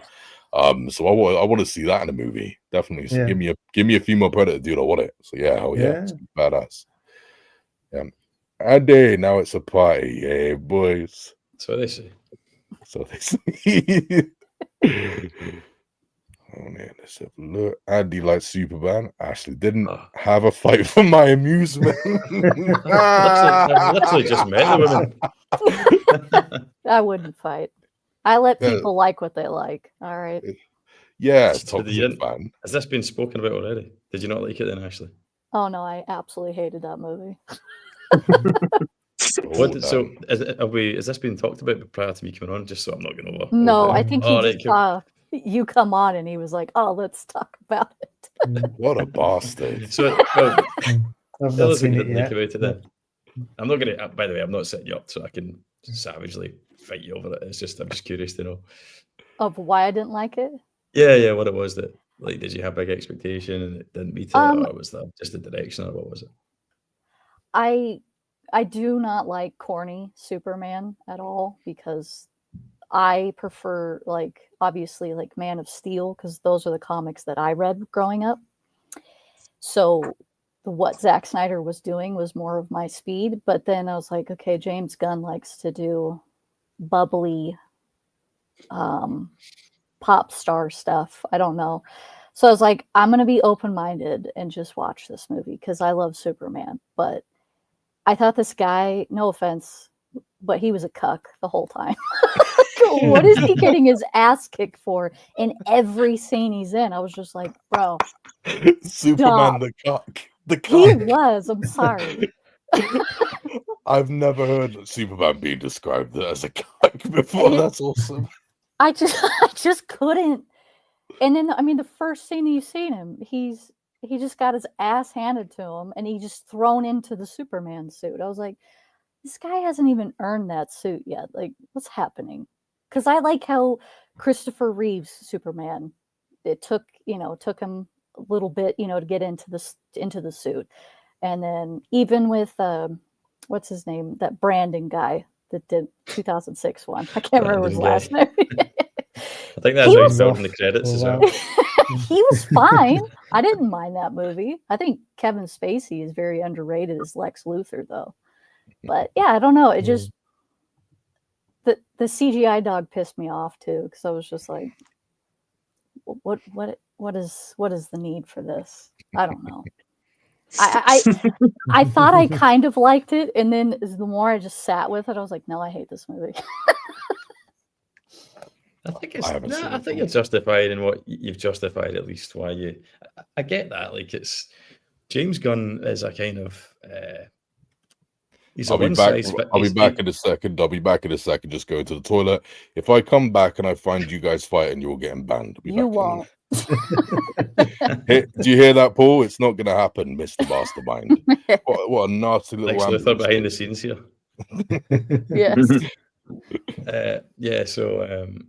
Yeah, I get that. Like, because it's James Gunn's a one size fits all, isn't it? If you're familiar with most of his films, Slither, the Guardians ones. What was that other one he did? The one that no one remembers. Super, yeah. Actually, quite. Well, and then he did. But I think if you like James Gunn's style, then you're going to like all these joints, all these films. But you're right. He balances well, like ultra comedic violence with kind of generally quite like evocative, heartwarming kind of character arcs as well. Mm-hmm. So I think that's what makes him a wee bit unique and maybe why he's popular. But I get that if that's just not your jam. Then but that's what's funny is that I like those other movies, the ones that you were listing. I just don't know. It just didn't work for me with Superman for some reason.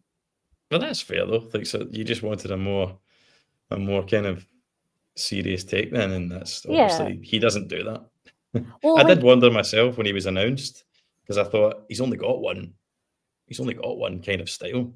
Yeah, he really does. It was probably exactly what I thought it would be, if that makes sense. Like, it was like, yes, definitely. But I was wondering if he was going to change it up a gear and show us a different, direction style. But he didn't. He just stuck to what he knows. But yeah, and the one thing that like really, really soured me is that he loves to make people from the Midwest, which his parents are from, really stupid. Like his whole mom yelling into the phone and just being really ignorant about the world. I was like, people from Kansas are not like this. Like, they're just normal people. They're not stupid because they live simpler lives. It's just kind of like, didn't need to do that. I was that kind of was like, I've noticed that people tend to like do those little digs at those types of people in movies. And I'm just like, I don't like that. And I'm not even from Kansas. I'm from California. But yeah, like I wanted to like this movie, but I just couldn't, because there was one scene that I really loved was with him and Lois when they're in his apartment talking. That's the best scene in the film, in my opinion. I was like, just like, where was this the whole movie? But yeah, I don't know. Everybody is raving about it and loves it. And I'm like, I'm glad you guys do. Because I felt like I was the only one that liked Man of Steel when it came out. So I like Man of Steel straight off the bat. Obviously, we didn't know where it went, but it felt like, if you remember, I think Christopher Nolan's like a producer on it, isn't he? And he wrote that one. Like he co-wrote it with him or something. Jonathan Nolan co-wrote it. Is that right? Yeah, and obviously just done the Dark Knight trilogy, so it felt very in keeping with that. Yeah, they were trying to link the two, but ultimately the studios got involved and said no. What do you think? It's got gonna do for like the tone of the DC universe if they introduce like a Batman character who's very dark and serious? Are they gonna keep that Superman tone, do you think?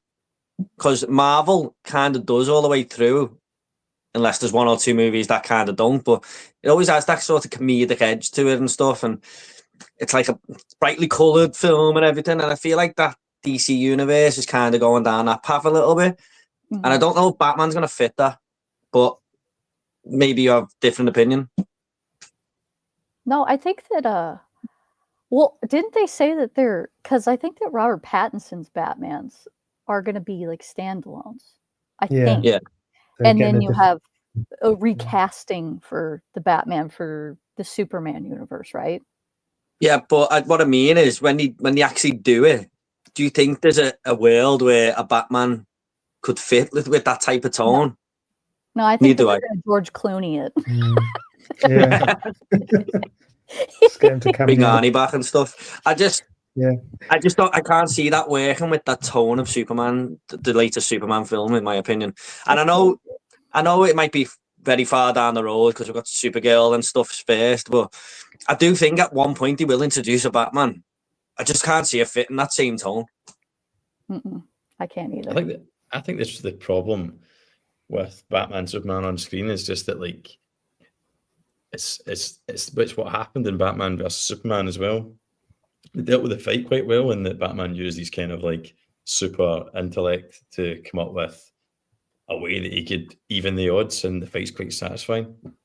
But once we get past that, he is reduced to just a guy in a rubber suit firing gas grenades at people, whilst everybody else is literally flying about and using like superhuman speed. And it's kind of like, where does this guy fit in now? It's like, oh, let's give him a wee scene in the warehouse just so he can be relevant. And it ends up one of the best Batman scenes ever. But he's still absolute small fry. He's small fry when Superman is like in the newest film is literally fighting. You know, like he's spinning around with laser beam eyes and shooting about 1 million robots at one time, or fighting a massive Godzilla in the city and dealing with it. You know, what was Batman going to offer in that scenario? So it's kind of like, not saying it can't be done, because obviously I'm not an avid reader of Batman Superman crossovers. I've read the odd thing, but that's so difficult to balance, and I would suggest harder than balancing a lot of the big players in the MCU. You know, like probably the most similar character being like Hawkeye. I mean, he's not Batman, right? But Hawkeye is kind of like ridiculed a lot throughout the MCU for having no powers, but they deal with it quite well. But he can afford to be ridiculed because he's very much a side character. You can't ridicule someone who's dark and broody and a massive player like Batman, or else you undermine his power. You undermine his presence and his significance. And you get Tony Stark, who's similar, billionaire, great intellect, amazing inventor, and how the level the playing field is that he effectively becomes superhuman through the suit, obviously. But you can't do that with Batman. So not only is the tone difficult to balance, but how do you balance I think it's right that James Gunn has decided in the new film that Superman needs to have more threats. It can't just be Lex Luthor all the time. He needs to fight meta-human threats, so that, because it makes him vulnerable. And I think to answer your question earlier, actually, part of the reason why he starts the film with Superman lying there literally coughing up blood is to immediately tell you that, see, in this film, by the way, this Superman can be vulnerable, because the problem in the previous films is always kind of like, unless someone's got a stick of kryptonite down their back pocket, like he's invincible to any threat. So like, I think that was James Gunn's way of saying, look, this world's different. It's going to be all these different creatures, meta-humans, alien threats, and yes, he's superhuman, but he is vulnerable still. But that's great for Superman. But how does Batman fit into that? No. Yeah, that'll be weird. So. It'll be weird for sure. I'm sorry, Paul, but they're way too mature to have a little cat fight. Sorry. Yeah, boys. Paul Towns. I heard they're putting the Harry Hill movie into the Criterion collection.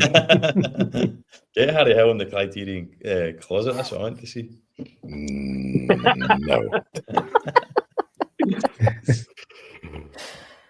Oop. Yeah, oh, sod that.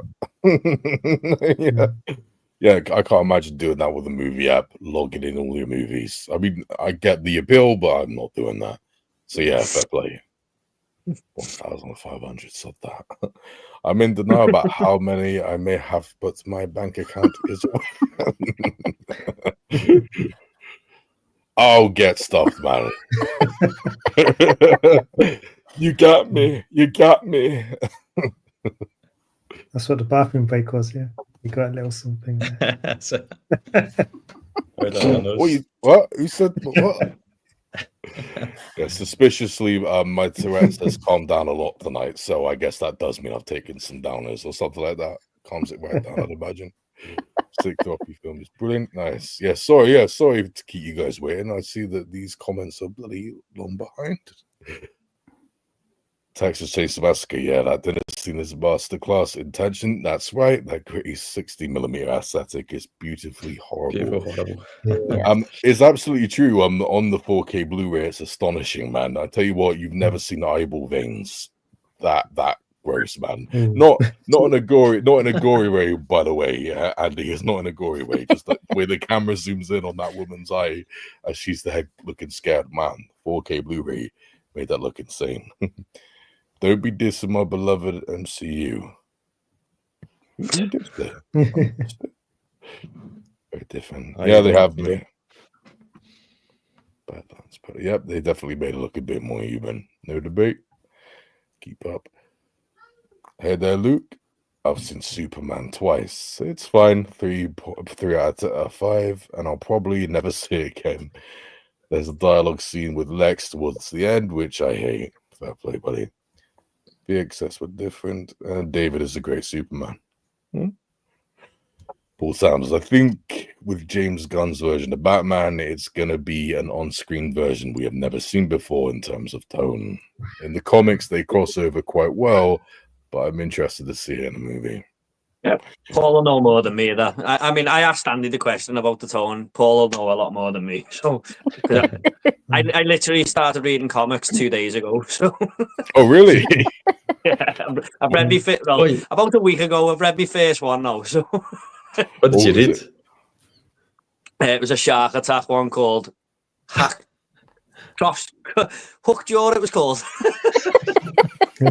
But I'm going to get into the superhero ones and stuff. It was quite a thin comic, and I thought that looked an easy read. I'm into my horror films, my shark films, whatever. I'll go with that because my friend from work gave me like a bundle, so I went with that one. Fair.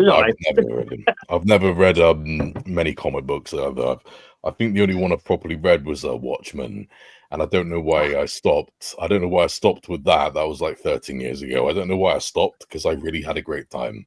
I don't know why I stopped. Awesome. I've got that one there as well. Yeah, Watchmen is great.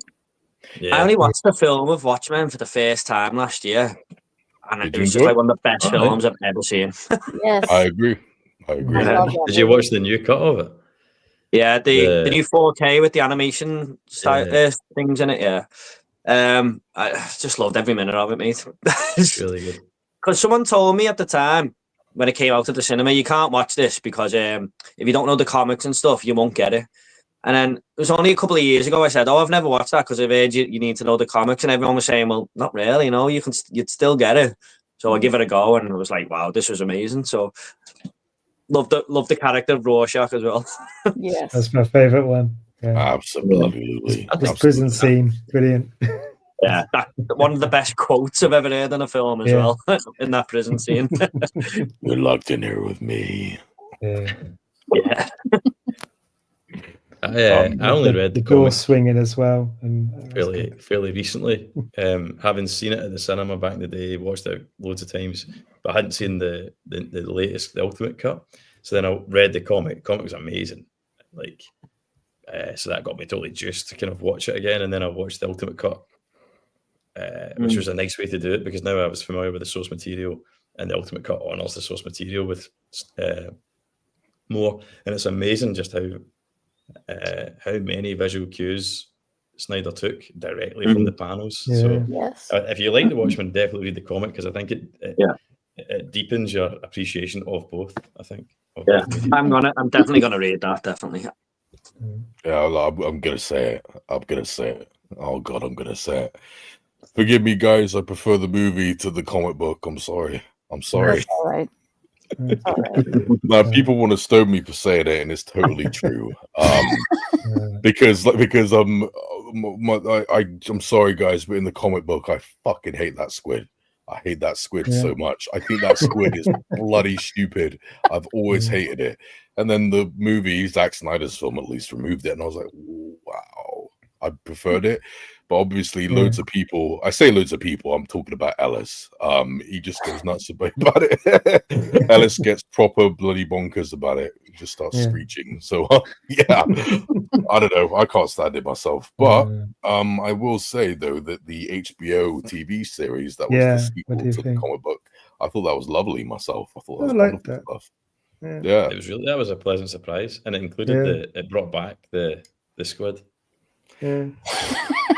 I never explained that, like the silver suited thing that was running around. I never explained I think that. The last time you see that guy is like he loops himself up and slides under a drain, and then he's never seen again. And that's it. I was like, what's Although, next? what a What's way happened to him? leave a series, though. If you are going to leave with a mysterious backstory, then loop yourself up and slide down a drain in a massive shiny condom. That's the way to do it. Massive shiny condom. That's what he looks like. Though. It's like a completely random scene. I was like, "What's going on?" And then they don't resolve it. Yeah, you know what's even stranger though. What's even stranger though is when you hear that sentence in a very wonderful, thick Scottish accent. That just gives it that extra bit of passion. Extra gravitas. I need to drink some more iron brew to thicken my Love it, man. That's wonderful. Yeah, have all of you here seen that HBO TV show? No, I only watched the movie. Yeah, I haven't seen it, mate. Okay, well, yeah, no spoilers at all then, but it is a sequel to the comic book. So yeah, it continues it pretty faithfully, in my opinion, to a fault, because as Andy said, the squid's in it. Although I will extend an olive branch here. The squid looked goddamn phenomenal, absolutely remarkable for a TV show with all that CGI. I was like, wow, brilliant stuff. But it's a very interesting continuation of the comic book. Really, really well done. So I would recommend that through and through. Big surprise, in my opinion. Very, very big surprise. Is the squid? Is the squid? Odd. Come on, sorry. I was just going to say, is the squid there instead of the bomb in the film? Yeah, that's what it was in the comic book. Yeah. Okay. The idea behind it being how do you say his name again? Ozzy Mendes? Is it Ozzy Mendes? Yeah. Ozzy something. Yeah. Smartest man in the world, whatever he is. He decides that in order to obviously break the tension and get the East and the West, like the Cold War thing going on, to coincide, they have to have a threat they can both get behind.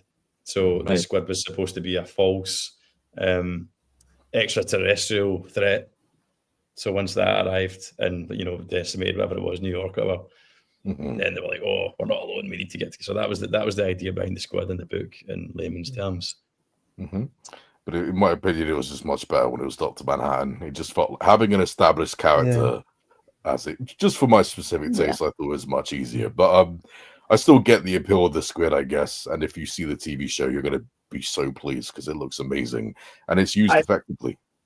I didn't know the TV show was a sequel. I thought it was just a remake in TV style. So I'll probably, that intrigued me even more now to watch it. Wonderful. Yeah, I think really it's 10 episodes long. Yeah, 10 episodes long, I think. I've only seen it once. I've got the Blu-ray up there. They need to release it on 4K, man. It's really, really well done. Plus, you don't know what badass is, what perfect casting is, until you've seen Jeremy Irons as an older version of Ozzy Mendes. It's like, wow, like you just it's a bit left field, don't he? I'm glad you said that, Badger, because I was going to say that. I think Jeremy Irons casting in that is like chef's kiss, as Paul would say, man. Absolutely, like, it fit the comic. Spot on, perfect. Definitely, he fit the comic book version of the character much better than the Zack Snyder film did. Although I still fucking adored him in the film, he didn't feel as confident as he did in the comic book, which I thought a lot more smug. In the comic book, he was like, "Yes, I did it," whereas in Zack Snyder's film, he was much more like in pain from what he's done. So yeah, Jeremy Irons fit that "yes, I did it" side of him way better. Wonderful stuff. I would recommend it through and through. There are meant to be comic book sequels to the movie, to the comic book, sorry, but I have not read them. I'd like to see them get turned into a film. Hell yeah. I'd like to see them get adapted. So I was in Worlds Apart not long ago, and isn't there like a Watchmen comic with all the Batman villains in or something? Hey? Or DC characters? I seen it in there. It was like, looked like a sequel to it or a side story or something. Now that would be one hell of a crossover. It would be. It was really thick as well, like a massive story and stuff. So, yep, I would not have a clue, but that is badass. Cool. It would be intriguing. What would be intriguing to see the DC universe and Watchmen like collaborate. I would like to see Batman versus Dr. Manhattan because Superman ain't winning that. Superman is not going to win against Dr. Manhattan. No. Yeah, Jesus Christ, that's insane. I think Alan Moore would probably be like raging about it though, given that like the Watchmen's supposed to be a satiric take on the superhero genre. So how like ironic would it be for the superheroes that he's been satirical about to then end up in that world? Absolutely. But then he gets pissed off at everything. So yeah, he's been angry about everything. I do know. I actually thought that was what it was interesting as hell. That Rorschach was a comment on Batman. He was a grounded, realistic interpretation of Batman, stating that if Batman was real, if Batman was real, like he's not gonna have time to shower. He's gonna be because he does stink like crazy in the comic book, and they touch on it in the movie. He's really, really goddamn filthy, terrible hygiene, awful social skills, suffering immensely from post-traumatic stress disorder. He has all of the same gadgets as Batman, minus the money, I guess. But yeah, he's got like the gun and all that. And it is quite a coincidence that he's a detective as well. Sorry? Yeah. He's a detective. Yeah. Detective, yeah. But coincidentally, when the movie came out, he sounds like Christian Bale's version of Batman when the movie came out, which is quite a coincidence. Rorschach's Journal, I'm Batman. They sound the same. They do. Imagine both of them talking to each other. Do you know what I mean? Great. Ears will bleed fucking quick. Ears will bleed fucking quick. That's the coolest thing in the movie and in the comic, arguably. So it'd be cool to see like a Chronicles of Rorschach or something, like Alien Adventures of Rorschach. I think people would be up for that. I don't know if I'm going to sound stupid here, but what was going on with his mask in the film? I just couldn't work that out, the way it just kept moving all the time. Oh, it's explained in to be fair, it's not your fault that you didn't get it at all. Yeah. It was a big mistake. They didn't explain it in the movie, but they did explain it in the comic books. Right. Yeah, I don't know how to describe it. It shows the origins. It shows him making it, like how it moves around and stuff. Yeah, they do explain it, but the movie just doesn't. Which is bloody annoying. But yeah, that is wonderful though. There's something else though that I did love. I only noticed. I'm just too stupid to notice this, man. It was only extensive research that made this clear to me. I thought it was amazing. Most not all, but plenty of superheroes out there, they wear their weakness. You'll notice that their costumes signify their weakness. So, for example, Bane, he has the mask, and he's wearing it. It signifies that if he removes that, he's going to die. Bruce Willis in Unbreakable, he's wearing a rain poncho to signify that he needs to shield himself from water. Water's his weakness. You know what I mean? Even Iron Man has got the thing in his chest, right? Remove that, he's fucked. And Thanos too, the gloves his weakness, and he's always wearing it. They did the exact same thing for Rorschach. He's wearing his weakness. He can only see through black and white. He can only see in the extreme black and white. Yeah, and that's why by the end of the story, he's blind to the gray area of Ozymandias's message. He's blind to the gray area. He can only see in extreme black and white, and that ends up being his downfall. It ends up being his ultimate weakness.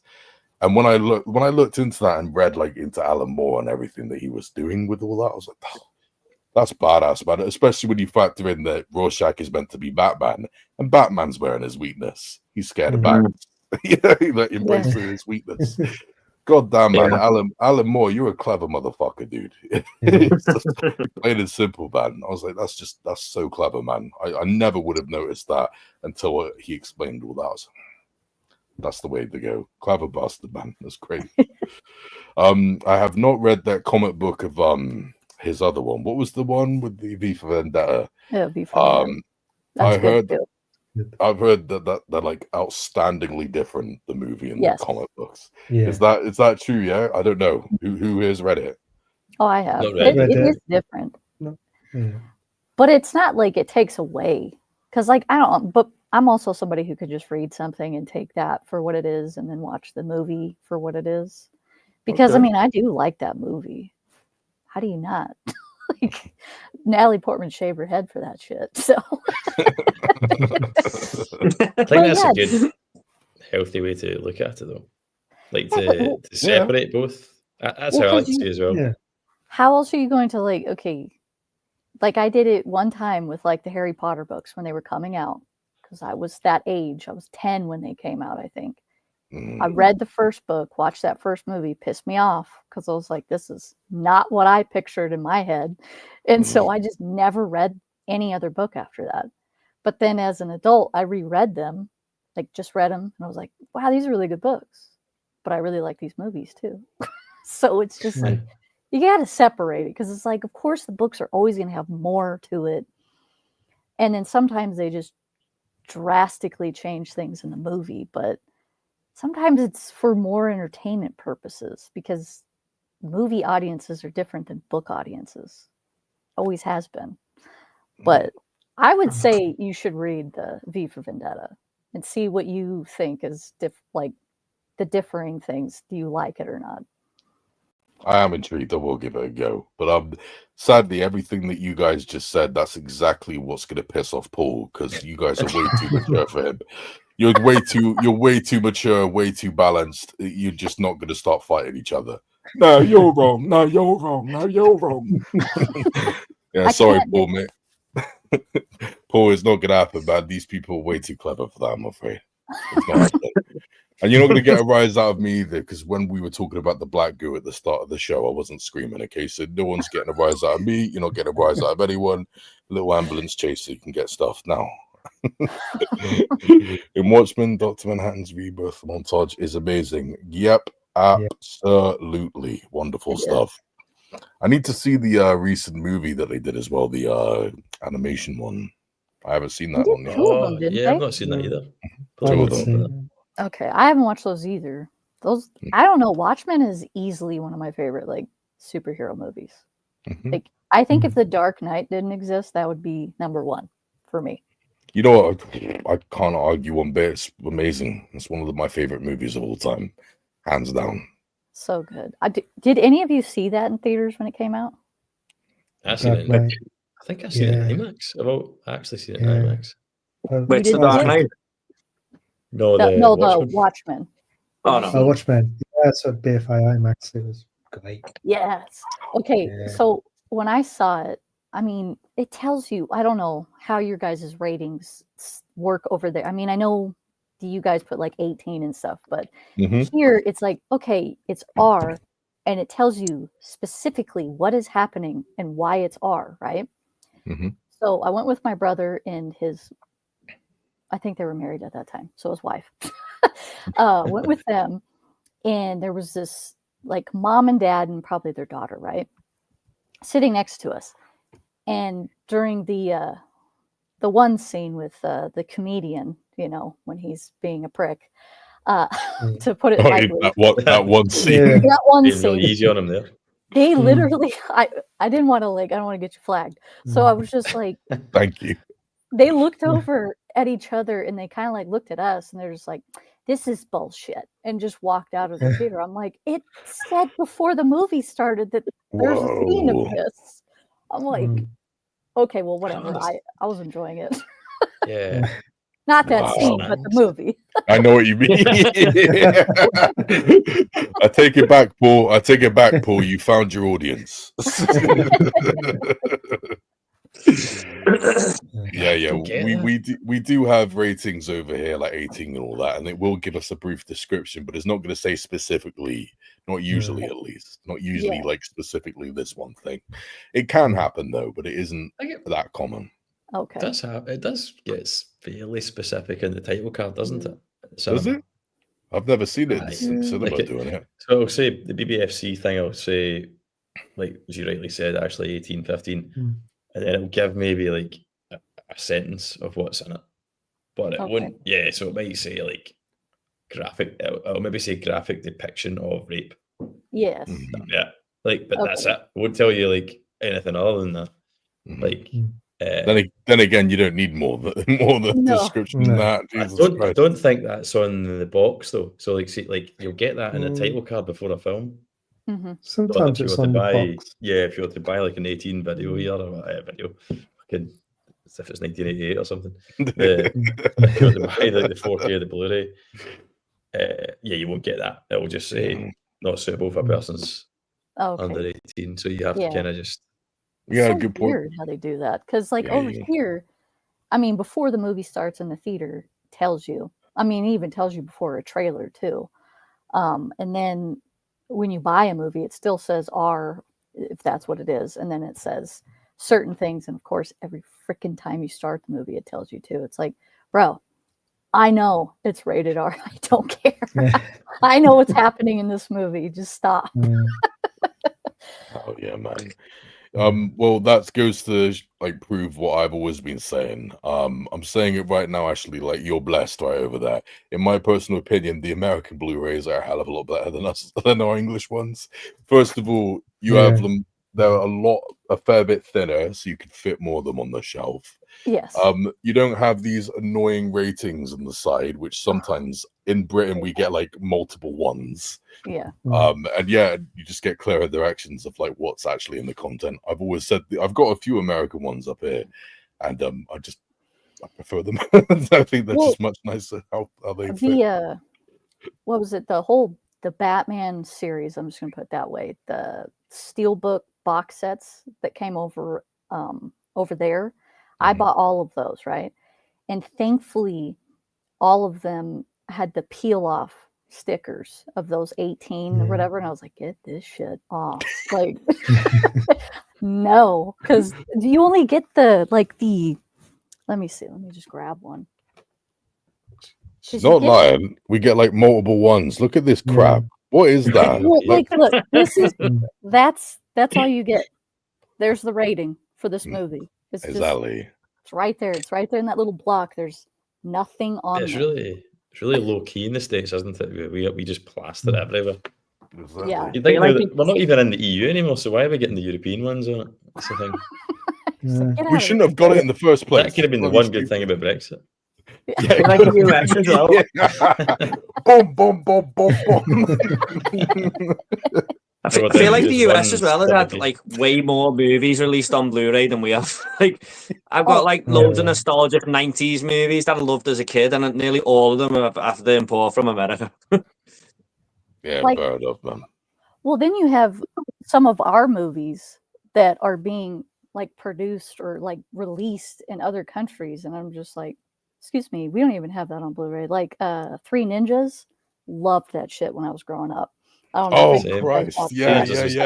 Yeah, and then what was it? God, who was it? It was an Australian company. They put it out. Umbrella. Umbrella. Yeah, it was Umbrella. There you go. I was like, damn, why did they get it and we don't? Like that's the Australians get absolutely nothing, to be fair. So we can give them Three Ninjas, like, and be happy for them. Well, no, I'm all for them having it, like by all means. But it's like, damn it, why don't we have it too? I don't want to pay that importing cost. No, thank you. Wasn't like GTA banned in Australia as well? I'm sure they ban a lot of stuff over there. Oh yeah, absolutely, it's happened. I think Left 4 Dead was banned over there, believe it or not. What? Yeah. I think what GTA was it, mate? What GTA was banned? Like ages ago or like recently? I thought I read like the PS2 ones years ago were like banned over there, but I might be talking shit there, but I'm like 90% certain. No, it's probably too much violence for some reason. I don't know why. They'll have Wolf Creek, but they can't have that. Right. Okay. Wolf Creek. Tell you what, man. Some of the Australian films I've seen are like some of the most disturbing ones. Like, you know, I watched the Snowtown Murders. Oh my god, that's got one of the like most hardest scenes to watching, and it's just filthy. It's like a very realistic, horrible movie. Have you seen that of it? It is horrible. Yeah. Like, you want to take a shower after watching that movie. Yeah. even though the disturbing scene happens in a shower, I think, or a bathtub, isn't it? But yeah. And there's some really dark films like Hounds of Love and stuff that I've seen from Australia, man. They do it differently over there when they do the crime drama type films. Yeah. They go hard. Let's put it that way. It's like, wow, geez. What about Crocodile Dundee, man? That shit's grim, man. Wolf Creek, even Crocodile Dundee. Why are you Isn't that one where he came to the state? To LA? LA or something? No, sir, you're full of shit. It never happened, Ryan. What is this guy saying? What? Sorry, yeah, you're right. Sadly, that did happen. Wasn't that? I was 11 years old. I was 11 years old. Terrible. I was 11 years old. It came on Sky TV, and Sky TV was a novelty back then. Wow, I have more than 5 channels on my television. First thing I did was like put on the movie channel naturally, and the 11-year-old me was like, "Why the fuck am I watching this?" Just now. It's 4.8 out of 10 on IMDb. Crocodile Dundee in Los Angeles is its correct title. 2001. Being very generous. So, what movies did everyone get when they were in Roadkill Joyride? Yeah, man. What did they watch when they were quite the age? I watched everything, mate. Wait. We'll answer that in a second. Just give you a quick second. There's someone here to join us, so I need to quickly kick out. So, Superman.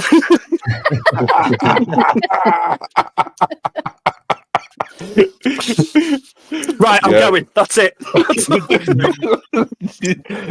See how hot and bothered he is now? He comes in screaming. See what I'm saying?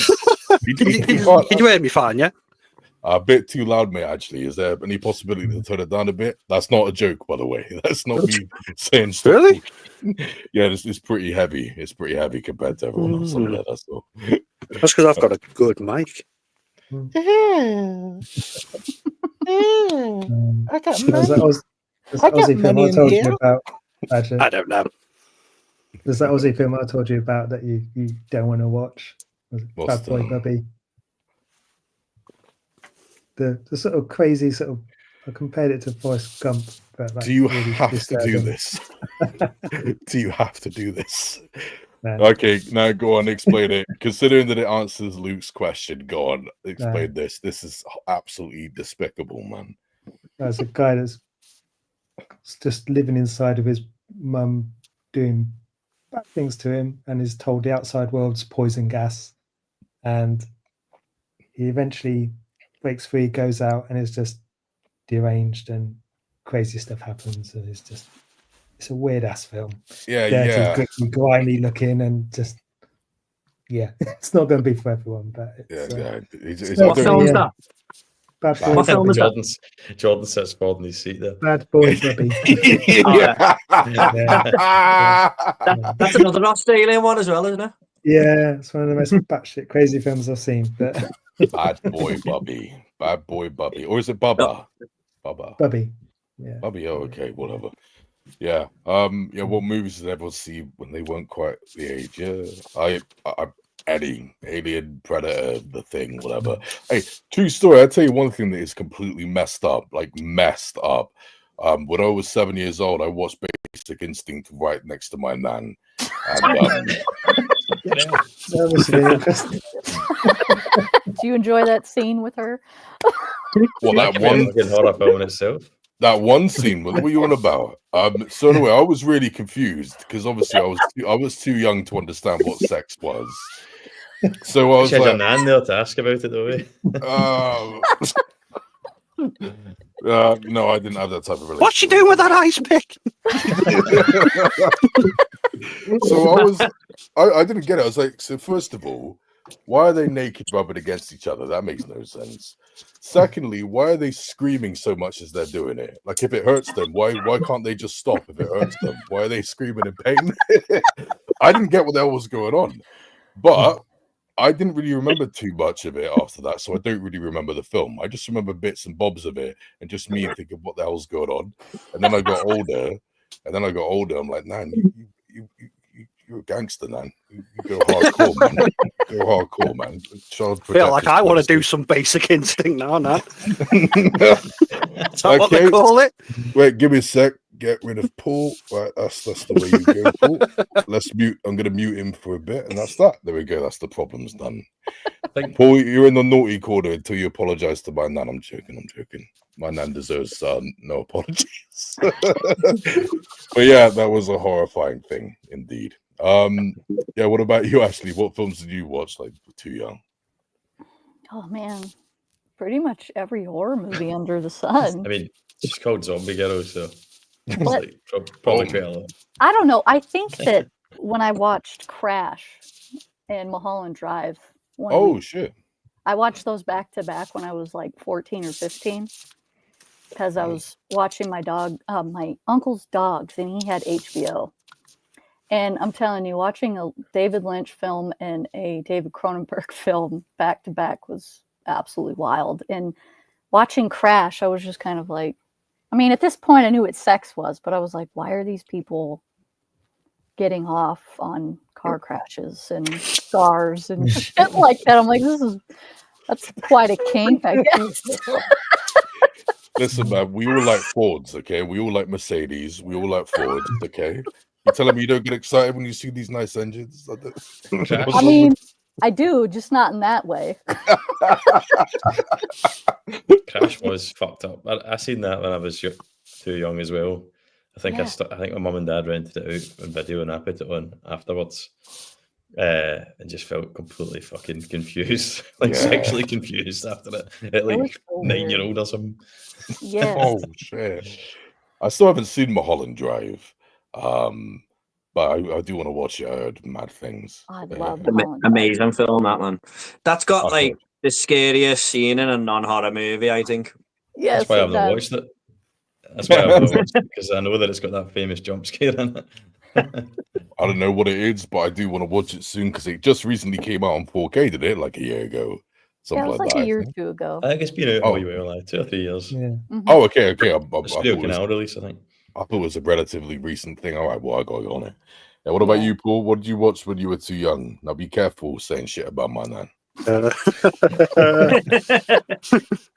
Damn, you took me joke. I mean, where I lived when I grew up, there was a lad who lived up the street from me. We didn't go to the same school or nothing, but we hung out because we lived on the same road. My mum knew his mum, whatnot, and he was a few years older than me, and he had all the horror films. So one of the earliest memories I've got of watching a horror film when I should not have been watching it was the original Evil Dead. I feel like I've told this story on Jordan's stream, Andy's stream. Yeah, so I think I watched the original one when I was like 7 or 8, and I still remember shitting myself, telling them to turn it off, like I can't watch no more. It's literally frightening the life out of me. But then as I got a little bit older, I got into like my early teens, I revisited it, and I was like, man, this film was the tits, the absolute, like, it's still my favorite of the franchise. It's still, I say it's the movie that made me a horror fan, but there's probably a couple more.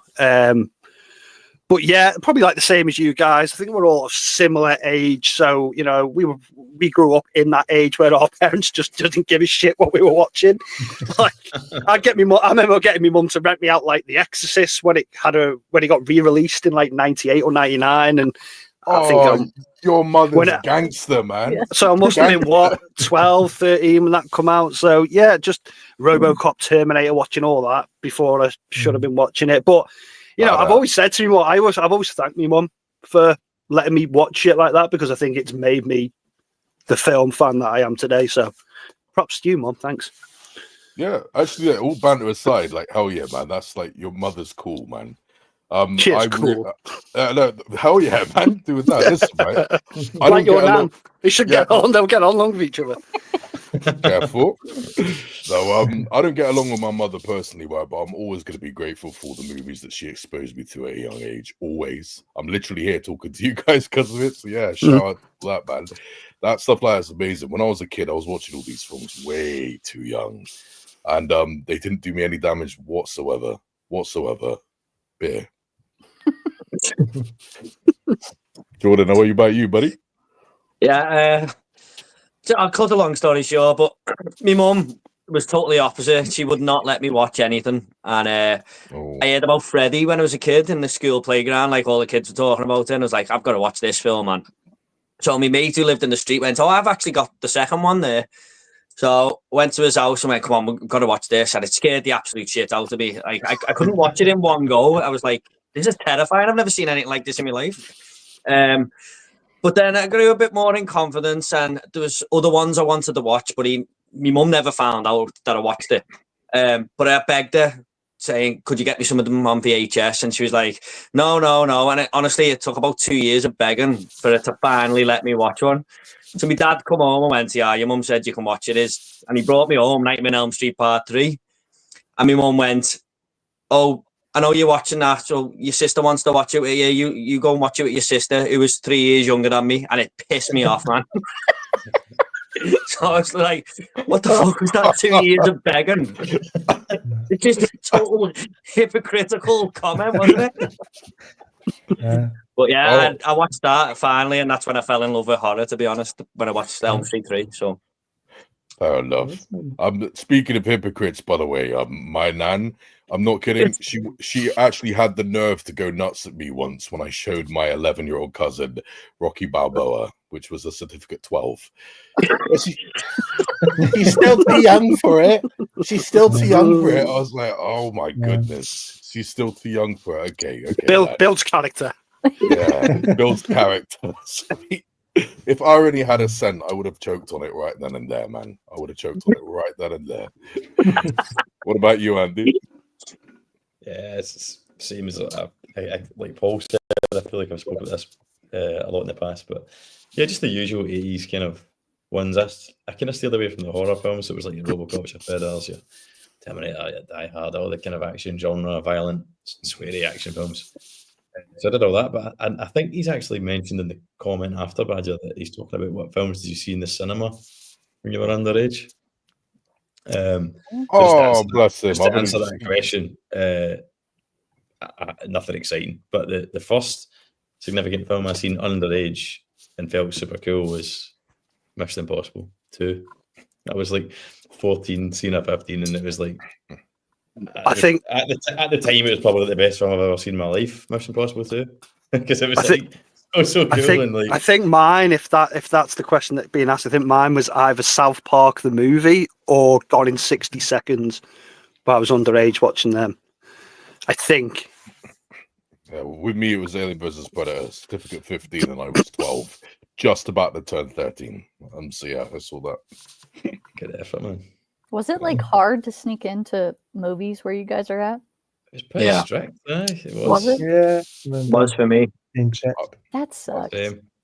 We snuck into shit all the time. But I lived in a really small town, and most people that worked there were high schoolers, so they didn't care. I remember buying a ticket for like Santa Claus 3 or some shit, and we went into some other horror movie. I think the first one I saw I was maybe 8, and I saw the shitty movie The Big Hit, and that was and we snuck into that. And I think we got like a ticket for Mulan or something. We just I've never even thought to do that before. Yeah. It's pretty crafty. I didn't even think that just buy a ticket for something else and then go into another. We used to do it all the time, or we would sneak in through the fire exits from the outside, because you could like pry the door open a little bit and just sneak in and sit down.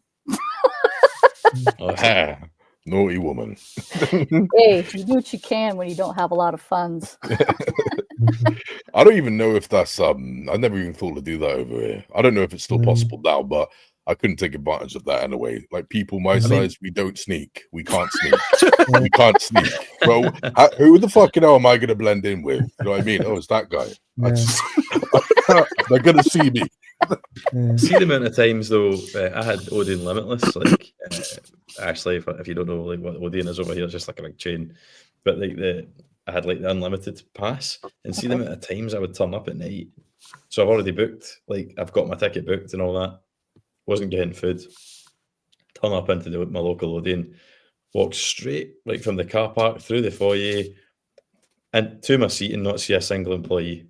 Like, and nobody scanned my ticket, nothing. Like, so it was like, why am I paying 20 quid a month for Limitless when I could just be walking in myself? I don't know if that was like that was not. I suppose it was a few years after COVID, but. I don't know if maybe it's starting to get bigger again and like there's more people, so they're putting more staff on. But I felt like that year I was doing it was as if like Odeon just couldn't be asked. Like maybe they were on their ass a little bit after COVID and they didn't have the funds maybe to put enough staff out. So you also had a lot so of often nobody would check your ticket. Just walking. Yeah, I mean around where I'm at now, where I live now. No, you can't do that. Those kids are like, so my local theater, you have just like the normal cinema part, and then you have the VIP, which is the one I like to go to because it gives you an intermission. Because I'm sorry, but I gotta pee in the middle of the movie. Okay, I need those 5 minutes. So I go into that, and when you go in there, like it's a whole other part of the movie theater, and you have to scan your ticket. But once you're in there, they don't care. They're just like, whatever. Have a good day. So every film gets an intermission in that section. What's I that? Didn't realize that was a thing. So every movie gets an intermission. No, only if you get VIP. If you just go to just a normal showing, no, it just plays the movie all the way through. Why just like with your VIP card? Pause it. I'm VIP. Yeah, no, you pay for it though. You pay extra to do VIP because they give you like a chocolate mint, and I mean, dude, they go the extra mile at this theater. But if you just go to a normal showing, it's just like when you just go see a movie. That sounds class. Because it means you can go for a piss if you need one. But also, I'm greedy, and my popcorn and all that's done before the trailers finish. Yeah, so like, the amount of times they'll do the amount of times I'll sit and think I could go another like popcorn or I could go chocolate now or something, but I don't want to miss anything, so I'll just go without. I mean, I could stop being a greedy bastard as well and like save stuff for the whole film. That'd probably be a better solution, but the VIP thing sounds pretty good. I mean, I took my girls to see How to Train Your Dragon yesterday, right? I don't know why I'm a glutton for punishment. I love just getting myself into high pressure situations, high stress situations. Put them to see it. New record. 6 toilet breaks during a 2-hour movie. Holy crap. Crazy, man. But yeah, it would be good for stuff like that. But I suppose. Were they all you, Andy, because you drank all your drink before the film started? So did you not learn how to train the dragon then? No. Train the lizard. I didn't take the kids with me to the toilet. I just went myself for a 5-minute break and then came back. It was a stress break.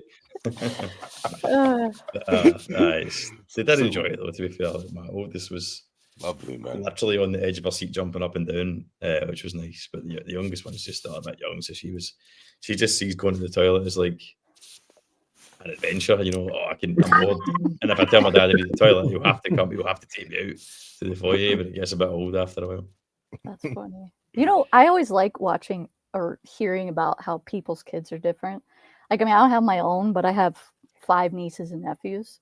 And my oldest nephew, when he was 2, because that's when Force Awakens came out. He wanted to go see it again. This kid literally, this shit was it too. And he was like, Auntie has to take me. And I was like, okay, I'll take him. I don't care. Halfway through the movie, he's kind of like, he's sitting on me. And he kind of like looks at me. And I'm like, are you good? He wasn't making a sound the whole time. And I kind of like looked. I was like, shit, it's been like an hour and a half. I was like, do you need to pee or something? And he, yes. I took him to go pee. And then I was kind of thinking at the time, I was like, oh, he probably needs a snack too. So I went to the thing and I was like, you want some popcorn? Yes. Because he just knew that word. So we got back in, sat down. He was sitting on my lap, put the popcorn on him, and he just sat there for the rest of the movie and watched it. Like, that dude just knew how to watch a movie. Yeah, absolutely.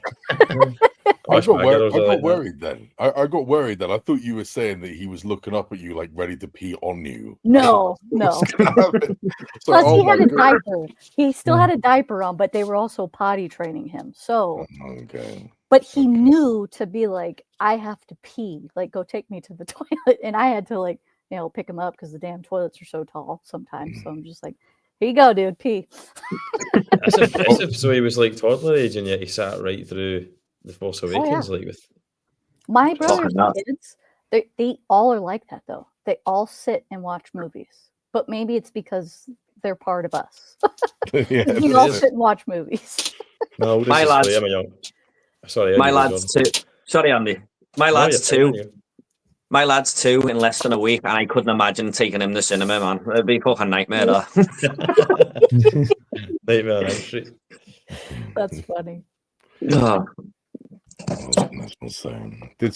think I'm just trying to like break my 2 girls in, like, because the wife keeps saying, she said, "How'd you go on yesterday?" And I was like, "Nightmare as usual." And she's like, "Why do you keep doing it to yourself?" And I'm like, "Well, because I'm hoping like I'm gonna break them down like on a mental level. Like they don't realize it yet, but they're going to be like, before they know it, they'll just love cinema, and then I'll get the benefit years later when they want to come to the cinema with their dad when they're not really annoying and go to the toilet 6 times." How old are you? 6 and 4, mate. 6 and 4. Getting there. I've just learned that it's not just American Blu-rays. It's not just Blu-rays, sorry, that Americans get better than England. It's also the cinemas now. I've learned that as well. We need that intermission, man. We need that intermission. The popcorn buckets. You get better popcorn buckets as well. Dude, we have a bloody 40-minute intermission before the films. That's how long I waited. You could join the Royal Marines. No, I'm all right, man. Just stick the film on, bro. Don't want an Aldi. I don't want to join the Marines. Put the film on. Let's go. So I actually went to cinema the other day, and then when I walked out, I bought an Aldi. Yeah. Good film, that. All right, I'm going to go and enlist.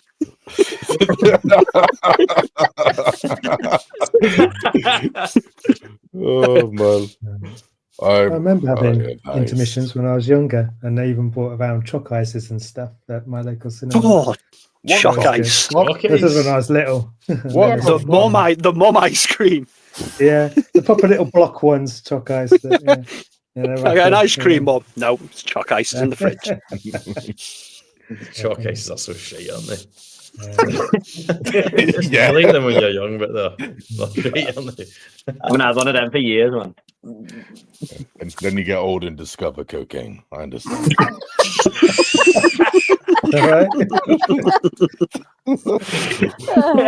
Yeah, by the way, Scottish Geek guy, you were right. I am a major druggie. You got it completely right, sir. Right. Right, so Leigh, I like talking to you.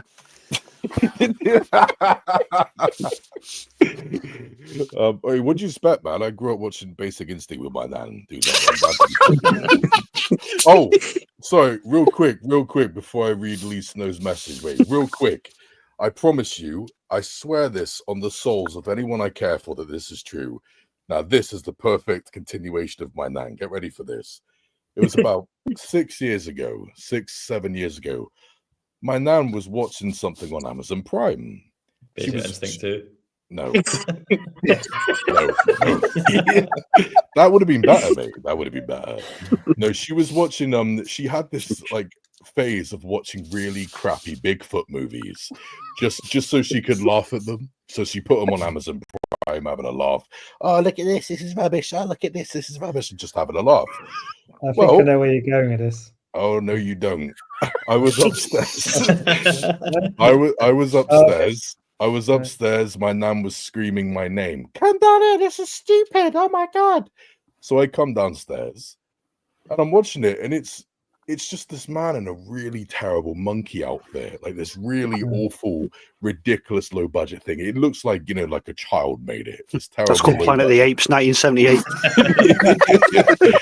It was 1968, actually. Oh, was it? Talking about one of the 12 sequels. Well, as we're there, we were watching the beginning of it, and I'm seeing a load of these names appear in the credits that look somewhat familiar. And I'm like, I know these names from somewhere. I don't know what's going on. then the film properly starts, and it's just a load of naked people, but their naked parts are blurred out, censored, and they're having sex with each other. And then all of a sudden, Bigfoot gets involved in this really stupid outfit. And I'm there. I look at my nan.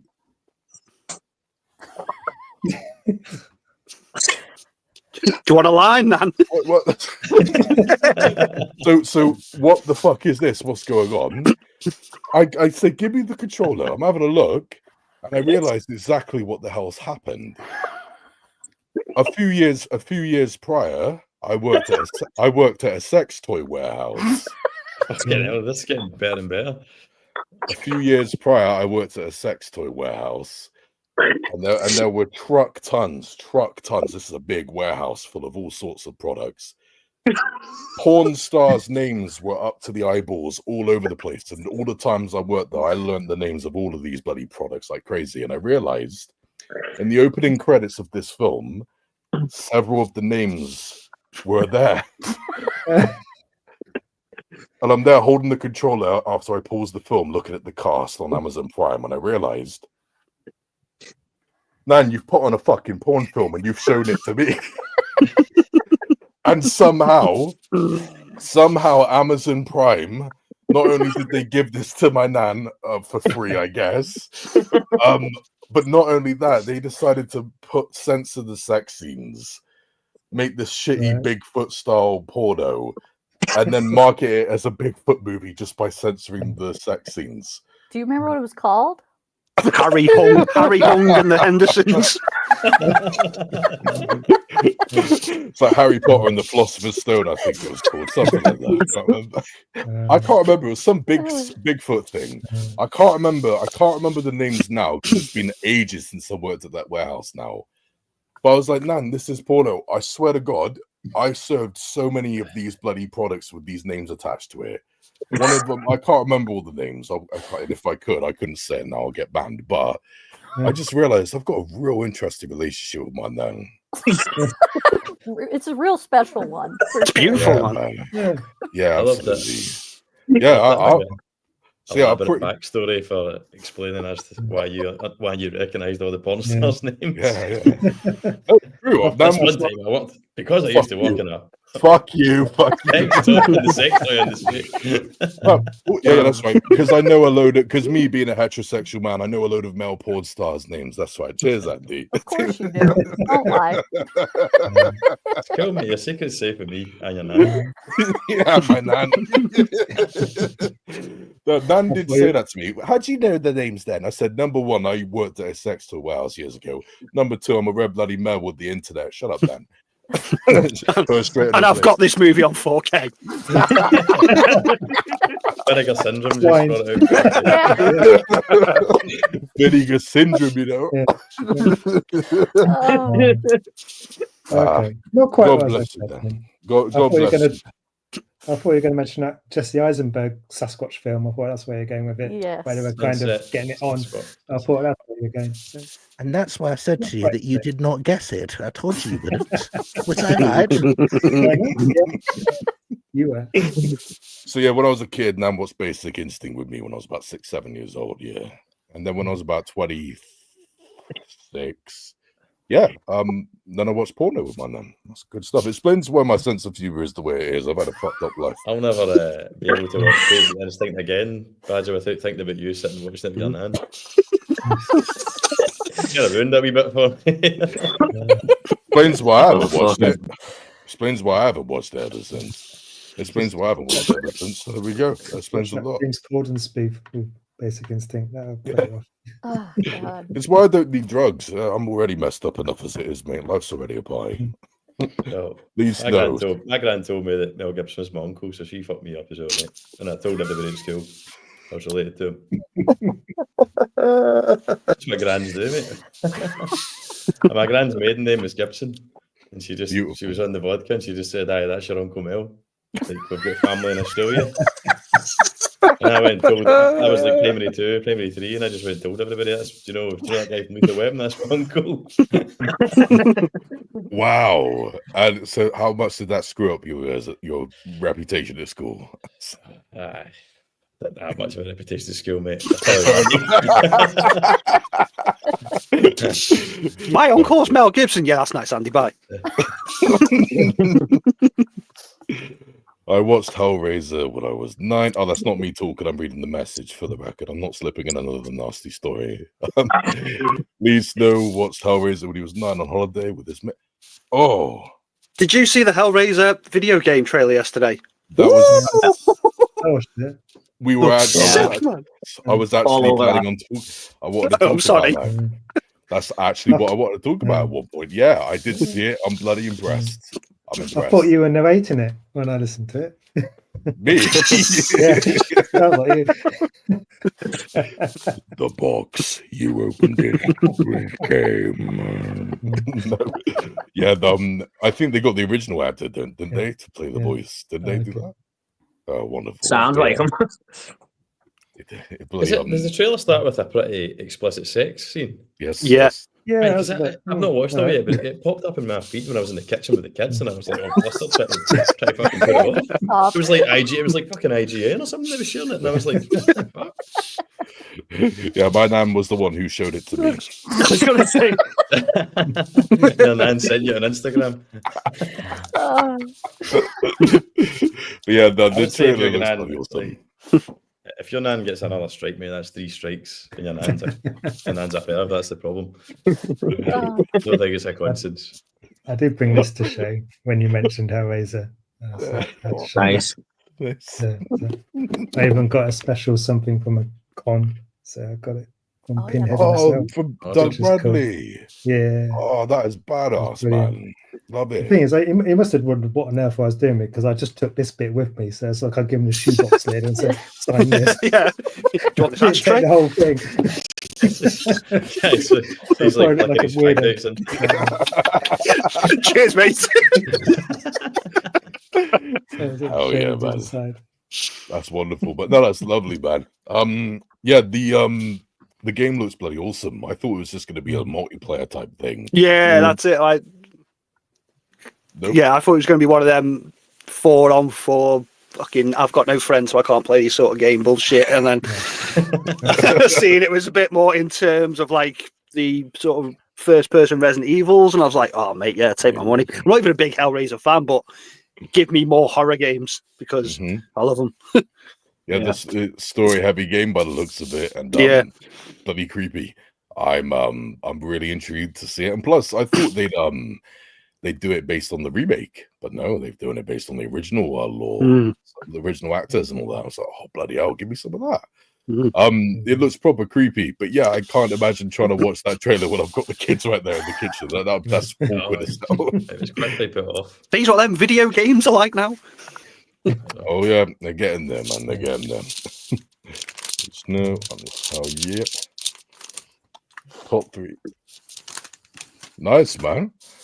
I have not seen that many movies this year, I will not lie, but so far I'd say it's either Wolfman, I really dug that film, unlike most people, and 28 Years Later, real big fan of that movie, real big fan. Paul's not liking that, he did not like that movie much. Well, have you seen that, have you, Ashley? Yeah, dude, I saw it opening day. I was just like, I'm not waiting for this shit. I love the 28 Days movies. Hell yeah. I loved it myself. Absolutely loved it. So, but I get all the hatred. What a fucking head trip of a movie that is. That's weird. Well, yeah, why do people like it? I mean, there's a lot of people, I'm not speaking for all of you, that don't like it, but a lot of people like it till the end. And I'm just like, why can't you just throw in some batshit stuff every so often? Like, I mean, I'm not British, but I looked into that shit because I was Yeah. like, bro, what the fuck does all this mean? Because I know what I've still not seen Teletubbies it are, yet. but I Oh, don't yeah, know yeah, what this other yeah. shit is. Yeah, we can't spoil it yet. Plenty of people haven't seen it, but yeah, Yeah. Sorry. I'm I've not. seen- Yeah, I still don't like it. I won't yeah. like. I didn't like the Oh. ending. And I they got that actually spoiled for me, and I tried. saw it, and I was like, "What on earth is that?" I've not watched the film, but I thought, "What was going on?" Yeah. Well, and then Yeah. so the movie theater that I was in was completely packed, and from Mm. what I could tell, a lot of people were enjoying it. And then that end scene, being an American, you're just like, what was that? I mean, I know who that is, like that actor. I know him. What the hell else is going on here? But I was like, Yeah. but to me, as batshit and weird as it is, I'm like, it sets up the next film. Yeah, but I don't want the next film to be that way. I can't talk any more about that because it's going to spoil things. But let's just say I don't want that tone to come Hold back. on, is the Candy Man chick? She's the one that's doing it, right? The one that redid. Yeah. Near the Did- Costa. Was Yeah, that movie weird? I didn't see it. Yeah, It was weird. not weird to that extent, but yeah. Okay, well then maybe she'll tone it down. You never know. See. We'll see. I am intrigued. I'm curious to know what Andy will think of it when he sees it. I really want yeah. to see it. It's just got away from me. Like I've just not been able to. And now it's probably just about finished its run here. So it makes it even more awkward for me to try and see it. But I will watch it as soon as it's on demand or that. It's cool, man. Yeah, I'm getting that on day one release on 4K Blu-ray because that film looked gorgeous, man. Cinematography, gorgeous. Jordan, have you seen 28 Years Later, by the way, mate? Yeah, sort of goes into his question because it's my number one film of the year, to be honest. I absolutely loved it. Oh, same here. Nice. Yeah. Just, I love the whole world that was created and all this stuff that's going on in the world, you know, like the Doctor did. I can't really speak about it, but I just like this. It feels like a lot's been going on in the UK for 28 years, and I'm excited to explore more of it in the next two movies, to be honest. Hell yeah, man. Oh yeah. Yeah. Paul, what about you, buddy? What my thoughts on 28 or my top three? No. Your favorite movies of the year, F1 is up there. It's a toss between F1, Superman, and Sinners. Yeah. Oh, I can't wait to see that film more. Oh, I've heard such good things. Leigh, what about you, buddy? F1 was a big surprise. Yeah, F1 was great, and Sinners was great. The both of those. MI8, pretty cool. Yeah, like that. Crazy stunts as always. That's But right, yeah, man. What about you, Andy? Be picking them up. I'm just trying to remind myself what I've actually seen this year from 2025. But yeah, there's a lot I want to see, which I think would be a contender for my top three. You know, like 28 Days Later and 28 Years Later and F1 stuff like that. I've not had the chance to see, but just looking at it there, Mission Impossible. I enjoyed. I'm a massive fan of the franchise. Don't think it's like a groundbreaking film, but it does have amazing spectacle. I'm a Cruise fanboy. Oh yeah, man. What else? I really enjoyed Companion at the beginning of the year, just as a kind of throwaway bit of fun. I enjoyed that, and I enjoyed Warfare. Oh, I heard that film's nuts. You know, Warfare. I want to watch that. Yeah, it's good. It's maybe not for everyone, but it's a very, very realistic depiction of like a modern contact kind of thing. So if you're into that kind of thing, then I think you'll enjoy it. So those are just ones I've seen. But I enjoyed Superman as well. I'd probably put Superman up there as just being a kind of like so far my favorite kind of feel good. Leave the cinema with a smile on your face. Summer blockbuster. Do you know what I mean? So yeah, but on the kind of more kind of indie side, maybe I enjoyed Companion. I enjoyed Warfare. Just to throw something else in the conversation. Yeah, actually, what else outside of 28 Years Later would you say your favorites of this year? Well, my favorite movie of the year, I'm just gonna be a total girl about it, but The Materialist. I love that movie. That's just out, isn't it? What's that? That's not out in the UK yet, I don't think. Yeah, we've got it late as per. Oh, do you? Yeah, I think it might have just come out, but it's like one screen in a day sort of bullshit that we get. Oh, do A24 movies over there just like get like very limited releases? Bring It Back's not even out yet. bullshit. Sorry. Mm. But Some of them, we do get some pretty. I think wasn't it Iron Claw? Wasn't that an A24? Yes. That was late as well. We got that late as well. yeah, because you Walker guys, was A24 as well. We got you Mm. guys got it we like got a month Pearl. after. we got Pearl 6 months after you lot. That's right. It's ridiculous. Oh yeah, Yeah. fucking hell. And then Vaccine came there's, out. dude, there's one movie that no one is talking about that I absolutely loved, and it's an Irish movie. I'm not even gonna try to say this, but do you see that? Can you see it, or is it Couldn't focusing? read it. I don't know how to say it because most of this movie is spoken in Gaelic too. So, and it's like a folklore type movie, and it was on Shudder over here. I don't know if you guys have it yet, but dude, that movie's cool. Oh, I've heard. I was going to watch that one. Is that like about a cult or something? It's cultish, yes. I don't want to say too much. No, I did watch a little bit of it and I fell asleep and I didn't really like what I saw, but it was only like 20 minutes, so I didn't watch the rest. No, that's fine. It I won't lie to you. It is a slower movie. Yeah. So like if you don't like slow movies, it's not going to be your cup of tea. But I don't know. I just like different shit. Because I mean, there's so much of like slashers or so many franchises going, which I'm all for watching those because I like them, but give me something different sprinkled in there every so often.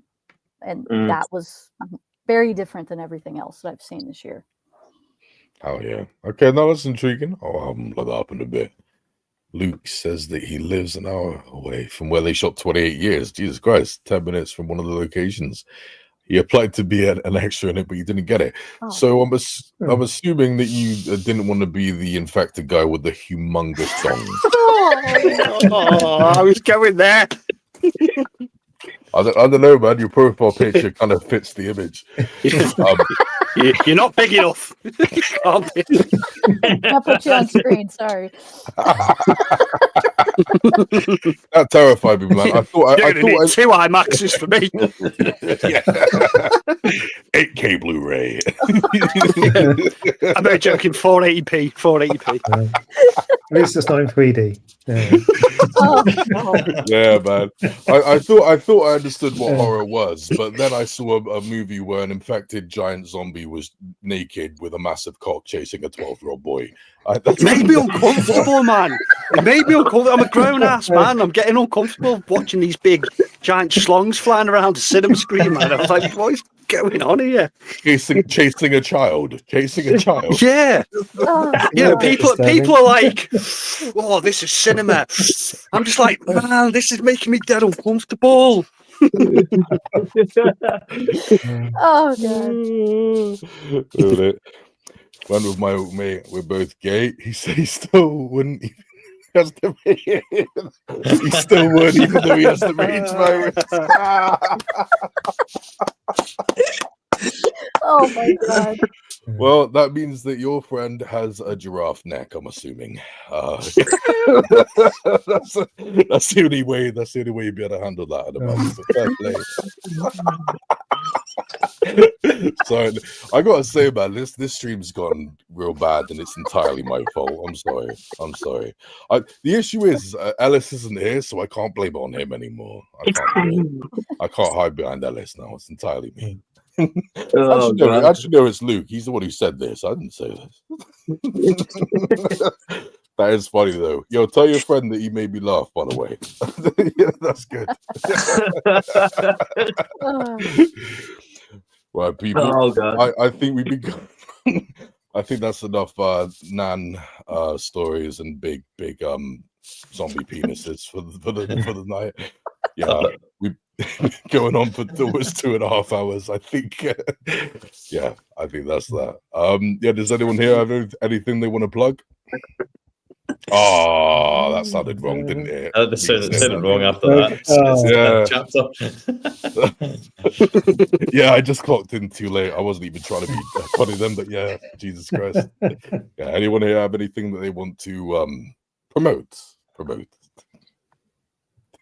No. No? No, I'm all right. Fair enough. Well, I'll yeah, when I'm done with all this, I'll link all the Instagrams and the YouTube channels or whatever in there. But yeah, thanks very much for joining me, people. Yeah, tonight's been a right laugh indeed.